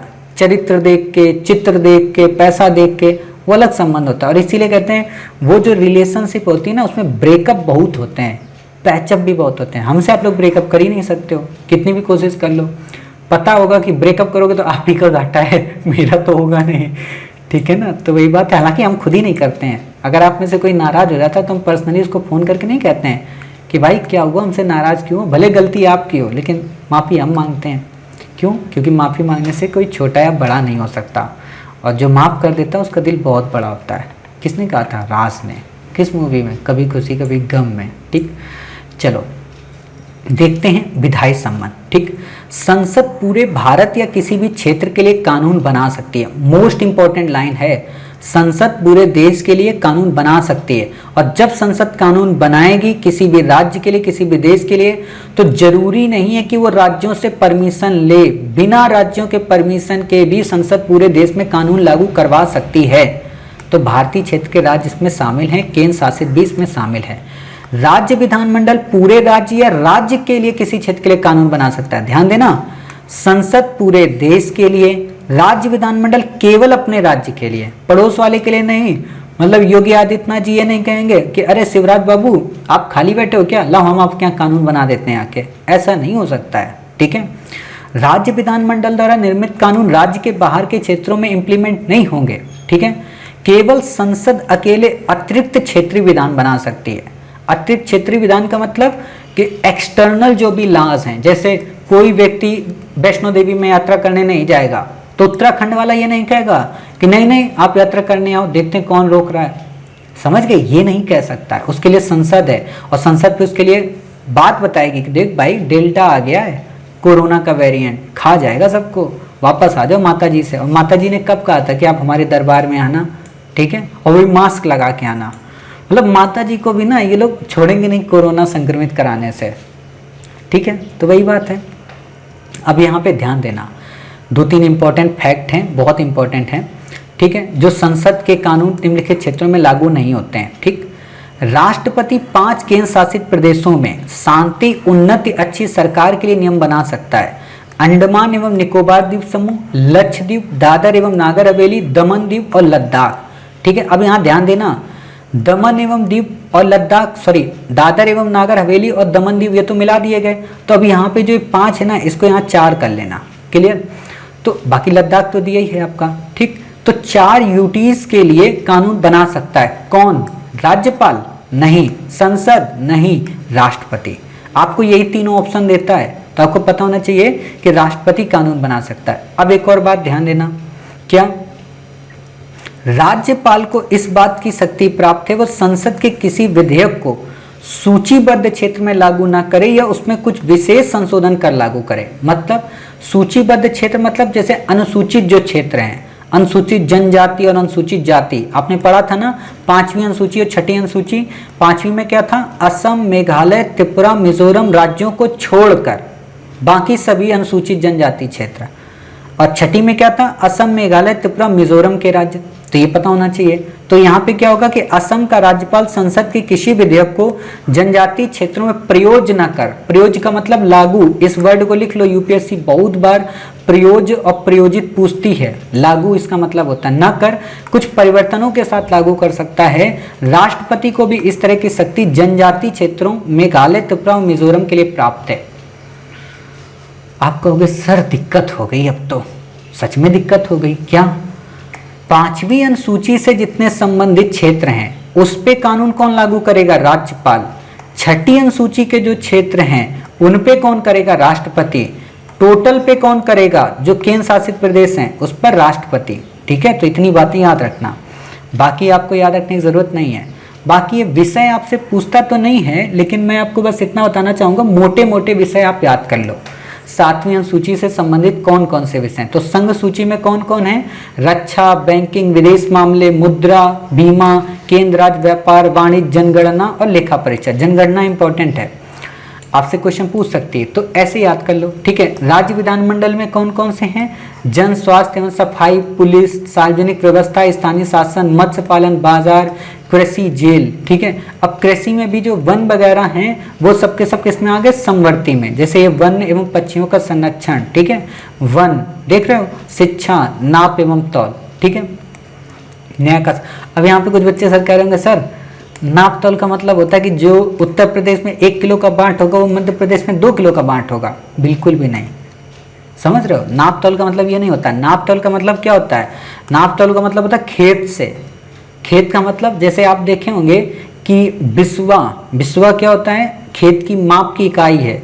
हरियाणा के लोगों को क्या पढ़ना पता? किला, ठीक है ना, 1 किला, 2 किला। ठीक है, कहीं कहीं पे गट्ठा, अलग अलग वर्ड होते हैं। बीघा कहीं पे होता है, जो ज़्यादा एडवांस होते हैं वो हेक्टेयर की बात करते हैं। तो इस माप को बोलते हैं, ठीक है ना, कि 1 बीघा में इतना होता है, 1 बिस्वा में इतना होता है। जैसे आप रूम फ्लैट वगैरह खरीदते होंगे तो कहीं पे 75 जो वर्ग गज का एरिया होगा उसमें का 3 BHK कमरा बना दें, कहीं पे 120 का होगा तो का वहाँ 4 BHK बन जाए। तो माप की इकाई ये अलग अलग होती है, बांट अलग अलग नहीं होते हैं। ठीक, संसद को इस शक्ति के भारत के किसी भी भूभाग के लिए किसी भी विषय पर कानून बना सकती जो किसी भी राज्य में शामिल नहीं है, भले ही वह विषय राज्य सूची के अंतर्गत शामिल हो। मतलब आपको अगर ये लाइन दे दे कि संसद राज्य सूची में शामिल विषयों पर किसी भी तरीके से किसी भी परिस्थिति में कानून नहीं बना सकती, तो बना सकती है। ठीक है, 101 संविधान संशोधन किससे रिलेटेड है? GST से। 100वां किससे रिलेटेड है? बांग्लादेश को क्षेत्र देने से। 102 किससे रिलेटेड है? पिछड़ा वर्ग आयोग से। 103 किससे रिलेटेड है? EWS से। ठीक है, तो इतनी बातें आपको याद रखना है। चलिए, अवशिष्ट सूची से संबंधित जो विषय है वो उसका अधिकार किसको है? संसद को। यूपीएससी ने क्वेश्चन पूछा 1935 में अवशिष्ट शक्ति से संबंधित अधिकार जो है 2018 में पूछा था, किसको प्राप्त था? तो गवर्नर जनरल को। ठीक है, यहाँ पे किसको प्राप्त है? संसद को। लेकिन 1919 का जो अधिनियम था ना, उसमें प्रांतों को प्राप्त था अवशिष्ट शक्तियों पे। तो यही बच्चे कंफ्यूज हुए थे। फिर बात आती वित्त आयोग, काफी इंपॉर्टेंट है। इंपॉर्टेंट यहाँ पे तो है ही, बाकी जब हम आपको करंट पढ़ाएंगे तो 15वां वित्त आयोग आपको पढ़ाएंगे। और 15वें वित्त आयोग में भी जानते हो क्या इंपॉर्टेंट है? इसकी जो सिफारिशें हैं। क्यों? क्योंकि आपको पता होना चाहिए कि यूपीएससी जब भी सिफारिशें आती हैं, 14वें वित्त आयोग की जब सिफारिश आई थी तो उसने क्वेश्चन पूछ दिया था। तो 15वें वित्त आयोग की सिफारिश आई है तो इस बार क्वेश्चन जरूर पूछेगा, मोस्ट इंपॉर्टेंट है। और इस बार करंट में चर्चा में नहीं है, लेकिन आपको पता है हम आपको 2020 से करंट कवर करा रहे तो उसमें चर्चा में था। ठीक, तो इसलिए आपसे क्वेश्चन पूछेगा। तो देख लेते हैं नॉर्मल तरीके से कि आर्टिकल 280 में मेंशन किया गया अर्ध न्यायिक निकाय के रूप में काम करता है। तो आप बताइए क्या कॉन्स्टिट्यूशनल बॉडी हुई? तो हुई। ठीक है, इसकी स्थापना करता है, हर 5 वर्ष में राष्ट्रपति द्वारा इसे नियुक्त किया जाएगा। इसके काम क्या है, इस पे क्वेश्चन आता है। ठीक, राष्ट्रपति द्वारा वित्तीय मामलों के संबंध में सौंपा गया कोई भी कार्य करता है। राज्य वित्त आयोग की संतुष्टि पर राज्य पंचायतों नगर पालिकाओं के स्रोतों की पूर्ति के लिए राज्य की संचित निधि को बढ़ाने के लिए उपाय देता है। यहाँ पे बच्चों को लगता है कि जो ये वित्त आयोग है ये अलग हो जाता है, ये स्टेट के मामले में कोई पावर नहीं रखता, तो गलत बात है। स्टेट के मामले में भी पावर रखता है। ठीक, केंद्र एवं राज्यों के बीच कराधान व्यवस्था का निर्धारण और ऐसी प्राप्तियों का राज्यों के बीच हिस्सेदारी का निर्धारण करता है। वे सिद्धांत जिनके तहत राज्य केंद्र भारत की संचित निधि से आर्थिक अनुदान लेकर कार्य करते हैं, इसकी सिफारिशें करता है। आपसे इतना ही क्वेश्चन पूछेगा। आपसे नॉर्मल एक लाइन और पूछ सकता है ये कि वित्त आयोग से आशय है वित्तीय संघवाद को बढ़ावा देने से। ठीक है, तो इतनी बातें समझ गए। चलिए, इतनी बातें क्लियर हो गई। बाकी आपको यहाँ पे याद रखने की ज़रूरत कुछ भी नहीं है। हाँ, अब जो आपको याद रखने की ज़रूरत है वो क्या? केंद्र द्वारा राज्यों का करारोपण, ऋण, ये आपसे नहीं पूछेगा। ठीक है, आपको यहाँ पे याद रखने की ज़रूरत नहीं है। हाँ, एक चीज़ बस यहाँ पे ये समझ लो, क्योंकि अभी केजरीवाल सरकार के साथ ये इशू हुआ था, तो इसलिए आपको बस यहाँ पे ये पता होना चाहिए। क्या पता होना चाहिए? कि जो स्टेट गवर्नमेंट है, ठीक है, स्टेट जो भी गवर्नमेंट है वो किसी भी वर्ल्ड लेवल की जो भी लोन देने वाली बैंकें हैं, जैसे वर्ल्ड बैंक हो गया, IMF हो गया, इनसे लोन नहीं ले सकते बिना सेंट्रल की परमिशन के और बिना सेंट्रल के द्वारा गारंटी के। क्लियर? तो इतनी बातें आपको बस याद रखना है, इससे ज़्यादा आपको यहाँ पे याद रखने की आवश्यकता नहीं है। अब बात आती है इसी के आगे, अंतर सरकारी कर उन्मुक्ति आपसे नहीं पूछेगा, ये आपको नहीं याद रखना है। हाँ, आपसे जो क्वेश्चन अब पूछा जाएगा वो क्या? वो पूछा जाएगा कि केंद्र राज्य संबंध से संबंधित कौन कौन सी समितियां हैं, उन्होंने क्या सिफारिशें दी, ये क्वेश्चन नहीं आता है, तो आपको नहीं याद रखना है। तो आपको क्या याद रखना है? राजमन्नार समिति का संबंध केंद्र राज्य संबंध से है। पश्चिम बंगाल स्मरण जो पत्र है इसका संबंध केंद्र राज्य संबंध से है। आनंदपुर साहिब प्रस्ताव, इसका संबंध केंद्र राज्य संबंध से है। सरकारिया आयोग, इसका संबंध केंद्र राज्य संबंध से है। सरकारिया आयोग इंपॉर्टेंट इसलिए हो जाता है क्योंकि ये राज्यपाल से संबंधित काफी सारे सुधारों की बात करता है। ठीक है, राज्यपाल की नियुक्ति को लेकर। और आपको पता होना चाहिए यूपीएससी ने 2019 में यही क्वेश्चन पूछा था, तो आप बता देना कि साहब राज्यपाल से रिलेटेड है सरकारिया आयोग। ठीक है, फिर बात आती है राजमन्नार आपने देख लिया, आनंदपुर साहिब देख लिया, पश्चिम बंगाल स्मरण पत्र देख लिया। पुंछी आयोग, आपसे क्वेश्चन पूछ सकता है पुंछी आयोग क्या है। आप में से जो बच्चे आगरा एक्सप्रेस वे से घर जाते होंगे, या जो बच्चे रेलवे से घर जाते होंगे, या जो बच्चे आगरा कभी गए होंगे ताजमहल देखने या किसी को दिखाने या किसी के साथ, ठीक है, तो वहाँ पे आपको एक चीज़ कॉमन मिलेगी। क्या? पंछी पेठा, ठीक है। और ये पंछी पेठा बनाता वैसे एक ही था, अब पूरे आगरा में कॉपीराइट पे बहुत सारे ब्रांड आ गए, ठीक। तो पंछी को ऐसे याद किया करो, पुंछी, मैंने ऐसे ही इसको पढ़ा था, ठीक है, तो इसलिए आपको बता रहा हूँ। तो पुंछी आयोग का संबंध किससे है बताइए, केंद्र राज्य संबंध से, ठीक। अब बच्चे ये रटते हैं, नहीं आएगा भाई, रिपोर्ट थी, मानी थोड़ा नहीं गई है, ठीक। इतनी बातें क्लियर हो गई, चलिए इतनी बातें क्लियर हो गई, इससे ज़्यादा आपको यहाँ पे याद रखने की ज़रूरत नहीं है। अच्छा, कमेंट बॉक्स में आप कुछ बताओगे, चलो अच्छा बता देना।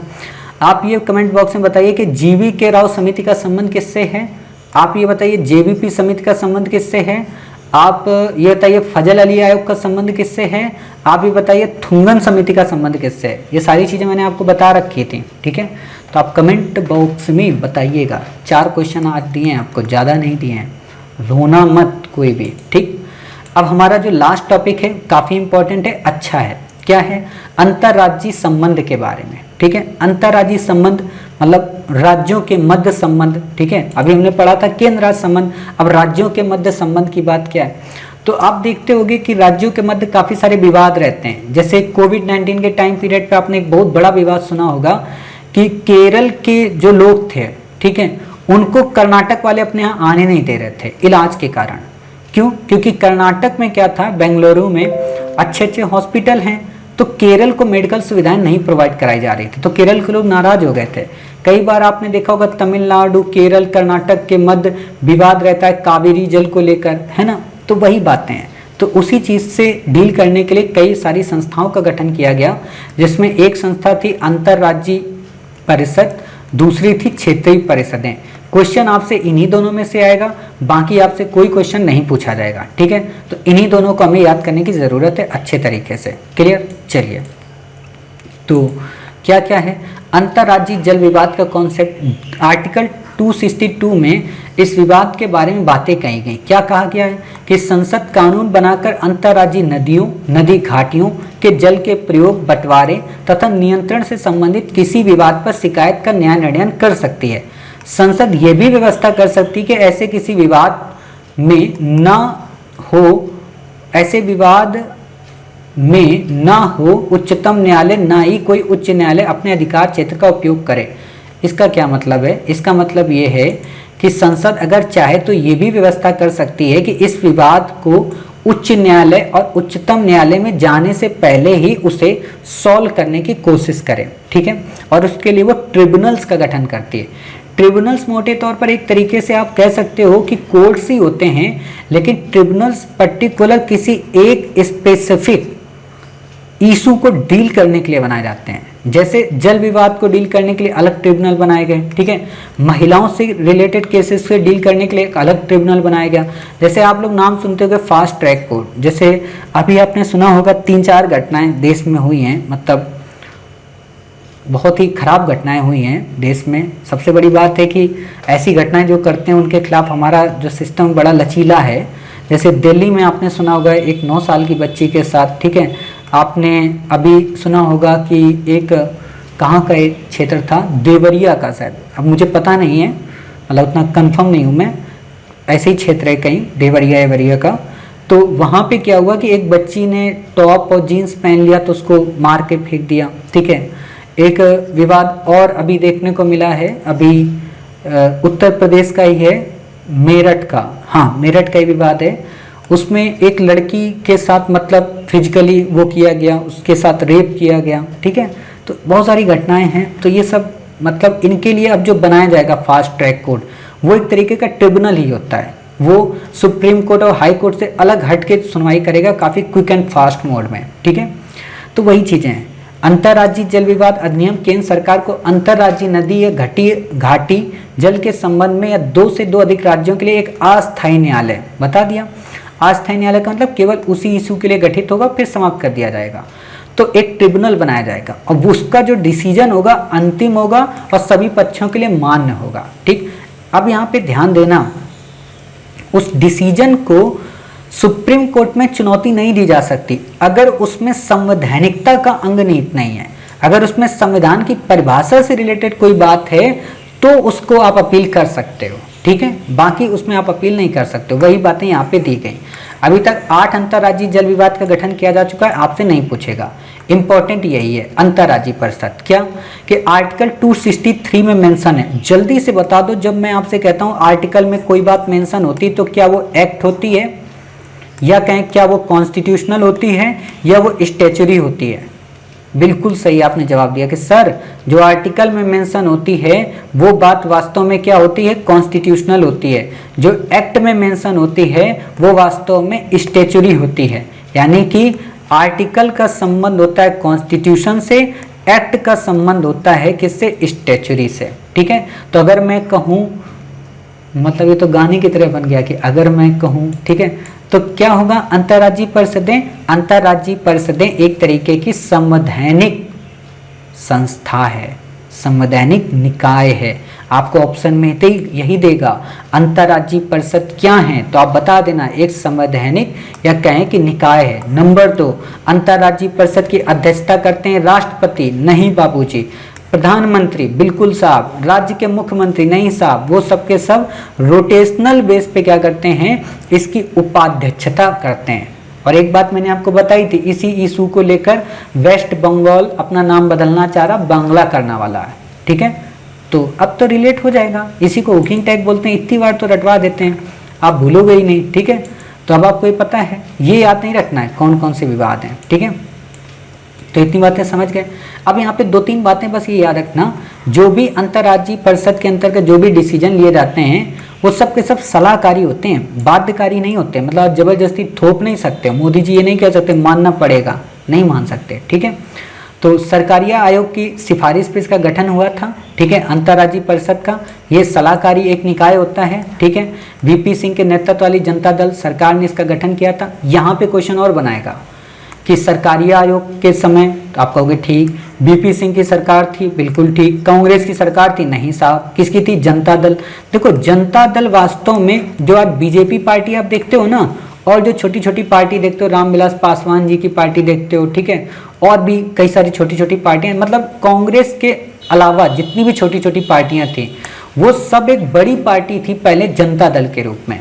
ठीक है, उनका जब टूटना हुआ 1998 के टाइम पीरियड पे, हालांकि जनता दल तो बाद में ही टूट गया था, इस सरकार के बनने के बाद ही 1990 के आसपास, तो जो नई पार्टियां निकल कर आई तो वो बनती, कोई बीजेपी, कोई बीजू, है ना, तो सबके अलग अलग बन गई पार्टी। ठीक, तो वही चीज़ है जनता दल। तो आपसे क्वेश्चन यही पूछेगा, तो आप बता देना वीपी सिंह के नेतृत्व वाली जनता दल सरकार थी, सरकारिया आयोग था।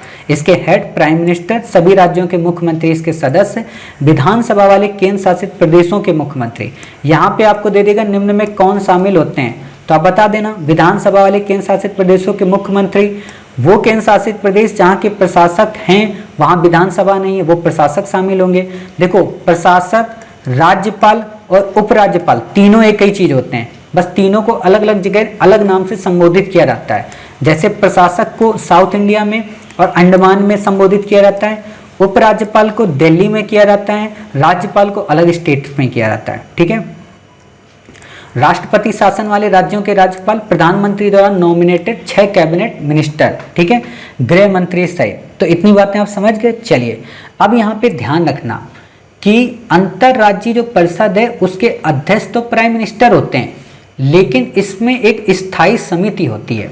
ठीक है, इसमें एक स्थायी समिति होती है, उस स्थायी समिति के जो अध्यक्ष होते हैं वो केंद्रीय कैबिनेट मिनिस्टर होते हैं।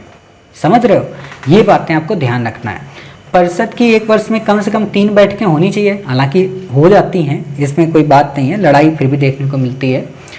फिर बात आती है यहाँ पे और कौन कौन होगा उस स्थायी समिति में, 5 कैबिनेट मिनिस्टर और 9 मुख्यमंत्री होंगे। बाकी आपको यहाँ पे याद रखना कुछ भी जरूरी नहीं है। ठीक है, यहाँ पे फिर बात आती है जो अगला इंपॉर्टेंट है, वो क्या है, ये कुछ भी इंपॉर्टेंट नहीं है, ये आपको पढ़ने की ज़रूरत ही नहीं है, आपसे क्वेश्चन यहाँ पे नहीं पूछेगा। ठीक है, फिर बात आती है यहाँ पे आपकी क्षेत्रीय परिषद। क्या क्षेत्रीय जो परिषद हैं इनको एक्ट के तहत गठित किया गया था। 1956 के जो भाषाई राज्य पुनर्गठन अधिनियम था ना, मैंने आपको बताया था, जिसके आधार पर फजल अली आयोग ने सिफारिशें की थी। ठीक, 14 के बाद फिर अलग अलग स्टेट बने थे, तो वही बात है कि एक्ट के अंतर्गत क्षेत्रीय परिषदों का गठन किया गया।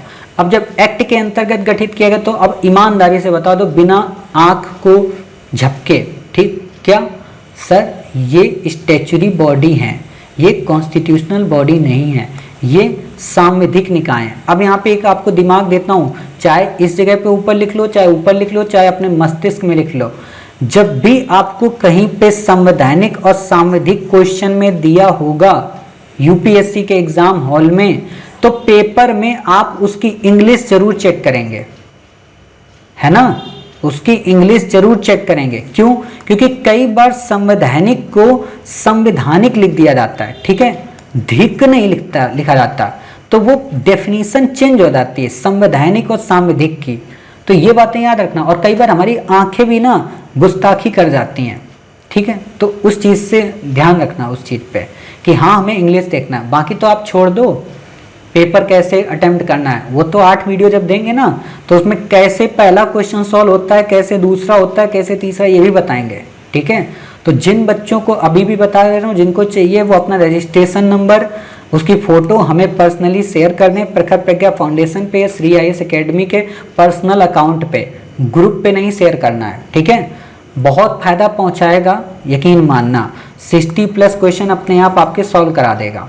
बाकी राम भरोसे सारी चीज़ें, ठीक है। चलिए, कुछ बच्चे तो इतने खुश हो रहे हैं आजकल मेरी क्लासेस करके कि सर अब तो एग्ज़ाम हो जाएगा, जबकि हम उनसे कह रहे हैं कि भाई अभी तो मैंने आपको कुछ बताया ही नहीं है और आप इतने खुश हो। बोले नहीं सर इतने में ही हो जाएगा हमारा। हमने कहा तब तो फिर बढ़िया है, तो फिर आपको ट्रिक और टेक्निक ना बताएं। तो बोलते हैं अरे सर मतलब इतनी भी नाइंसाफ़ी मत करो, है ना, क्योंकि जब ट्रिक्स और टैक्टिक्स आपके पास आएगी ना तो आधे बच्चों के जो मन है ना वो हिलोरे मारने लगेंगे। और फिर जो वो होता है ना, भगवान कृष्ण ने जो गीता में एक वचनबद्धता दी थी अर्जुन को कि अर्जुन दोनों हाथ उठाकर कह दो कि मेरा भक्त कभी दुखी नहीं रह सकता, तो वही चीज़ फिर आप लोगों को आ जाएगी कि दोनों हाथ उठा के कह दो कि कोई ये कह दे कि 10 अक्टूबर को मेरा प्रीलिम होकर ही रहेगा, है ना, ऐसा आप लोग हो जाएंगे फिर जब ट्रिक देख लेंगे, ठीक। क्षेत्रीय प्रश्न और कुछ बच्चे तो मुंह ही मुंह मुझे सुनाएंगे, हालांकि अब शब्द तो नहीं कहेंगे, बस यही कहेंगे मास्टर आप सही इंसान नहीं हो, आपने धोखा किया है। क्यों? क्योंकि आपको जब ट्रिक मिलेगी तो आप कहोगे सर जब ट्रिक ही बताने थे तो इतना पढ़ाया क्यों था, है ना। तो वही बात है, ये भी होता है। क्षेत्रीय प्रश्न सांविधिक हैं, यानी कि स्टैच्यूरी हैं, ना कि कॉन्स्टिट्यूशनल। खास बात क्या है कि इन्हें राज्य पुनर्गठन अधिनियम के तहत गठित किया गया। देश में मूलतः 5 क्षेत्रीय परिषदों का गठन किया गया था। ध्यान देना, देश में मूलतः 5 क्षेत्रीय परिषदों का गठन किया गया था, लेकिन फिर एक 6ठी क्षेत्रीय परिषद अलग से गठित की गई जिसे पूर्वोत्तर परिषद कहते हैं। क्लियर? तो इतनी बातें क्लियर हुई। अब बात आपसे ये पूछा जा सकता है कि क्षेत्रीय परिषद में कौन कौन होता है। केंद्र सरकार का गृह मंत्री इसका क्या होता है, यानी कि हमारे चाणक्य साहब क्या हैं, इसके हेड होते हैं। देश के सभी राज्यों के मुख्यमंत्री इसमें शामिल होते हैं। राज्य से 2 अन्य मंत्री होते हैं प्रत्येक राज्य से। केंद्र शासित प्रदेश के प्रशासक होते हैं, ठीक है। इसके अलावा क्षेत्रीय परिषद से सलाहकार जो कि जिसको भी बुलाया जा सकता है, लेकिन उसको वोटिंग देने का राइट इसमें नहीं होता है, ठीक है। वो लोग इसमें पार्टिसिपेट करते हैं। इतनी बातें आपकी क्लियर हो गई। चलिए, इतनी बातें जब क्लियर हो गई तो बात आती पांचों जो क्षेत्रीय परिषद है उनका अध्यक्ष कौन होगा, गृह मंत्री, ठीक है। उपाध्यक्ष कौन होगा, क्रमवार स्टेट कोई ना कोई, ठीक है। बाकी आपको यहाँ पे याद रखना जरूरी नहीं है। हाँ, चर्चात्मक और परामर्शदात्री, यानी कि ये बाध्यकारी नहीं होती हैं, और यही खूबी वहाँ पे। और एक बात बताएं, यूपीएससी में यही वर्ड देता है तो इनको छाप लो दिमाग में। कैसे? बाकी तो मैं प्रीलिम पैड दूंगा। देखो ये जो पॉलिटी पढ़ा रहा हूँ ना, इस पूरी पॉलिटी का प्रीलिम पैड आपको मिलेगा। जब ये पॉलिटी हमारी खत्म हो जाएगी ना 15 तारीख को, तो आपको इसका पूरा प्रीलिम पैड मिल जाएगा। और आप लोग जैसे एम लक्ष्मीकांत ये पढ़ ही रहे हो, ठीक है, हाईलाइट कर ही रहे हो, लेकिन उस प्रीलिम पैड के सिनॉप्सिस जरूर बना लेना, तो उससे आपको काफ़ी फायदा मिलेगा, चीज़ें याद रहेंगी। और उसमें यही इंपॉर्टेंट लाइन होगी, चर्चात्मक परामर्शदात्री निकाय है, तो आपको याद रहेगा फिर, ठीक है, भूलेंगे नहीं। मतलब इतनी बार रट्टा मरवाएंगे ना, और फिर प्रीलिम पैड से ही पढ़ाएंगे आगे चल के। अभी तो ये पढ़ा दे रहे हैं यहाँ पे, फिर आपको जो रिवीजन मैंने कहा ना वो प्रीलिम पैड से ही होगा, ठीक। ये केवल चर्चात्मक तथा परामर्शदात्री निकाय हैं। क्लियर हो गई इतनी बातें। चलिए, ऐसे ही हमारी अंतर्राज्यीय जो परिषद हैं वो भी, लेकिन उसके प्राइम मिनिस्टर उसके हेड कौन होते हैं, प्राइम मिनिस्टर। पूर्वोत्तर परिषद, एक पूर्वोत्तर परिषद का गठन किया गया 1971 में। इसमें असम, मणिपुर, मिजोरम, अरुणाचल, नागालैंड, मेघालय, त्रिपुरा, सिक्किम शामिल है। एक बार जब मैं ऑफलाइन पढ़ा रहा था तो एक बच्ची ने क्वेश्चन पूछा था, वो ये कि सिक्किम सर शामिल है कि नहीं है, तो सिक्किम शामिल है, लेकिन इन क्षेत्रीय परिषदों में ना शामिल होकर पूर्वोत्तर परिषद के अंतर्गत आता है। ठीक है, वो उसको देना था नेट जेआरएफ का एग्जाम, तो उसी से रिलेटेड उसने क्वेश्चन पूछा था। ठीक है, तो इस तरीके से हमारी क्लास कंप्लीट हो गई है ना। तो उम्मीद है आज आपको काफ़ी इंपॉर्टेंट आर्टिकल मिले होंगे, काफ़ी अच्छे आर्टिकल, संसदीय व्यवस्था, संघीय व्यवस्था के कॉन्सेप्ट सही हो गए होंगे। इनसे क्वेश्चन आएगा 100%। ठीक है, मतलब अगर अब मैं आपसे ये कहूँ कि हम 4 डे अपने कंप्लीट कर चुके तो भाई साहब कितने क्वेश्चन आप दिला सकते हो, तो लगभग 10 क्वेश्चन आपको इस बार के एग्जाम में इन 4 दिनों के क्लासेस से मिल जाएंगे। और आते कितने टोटल 25, बाकी के हम आपको आगे बताएंगे। ठीक है, तो मिलते हैं नेक्स्ट क्लास में कुछ नए इंपॉर्टेंट, कुछ नए आर्टिकल, कुछ नई घटनाएं, कुछ नई क्लासेस के साथ। तब तक अपना ख्याल रखिए, स्वस्थ रहिए, कोविड-19 के पेंडेमिक से अपना और अपनी फैमिली का बचाव करिए। जय हिंद, जय भारत, वंदे मातरम, भारत माता की जय। ठीक है।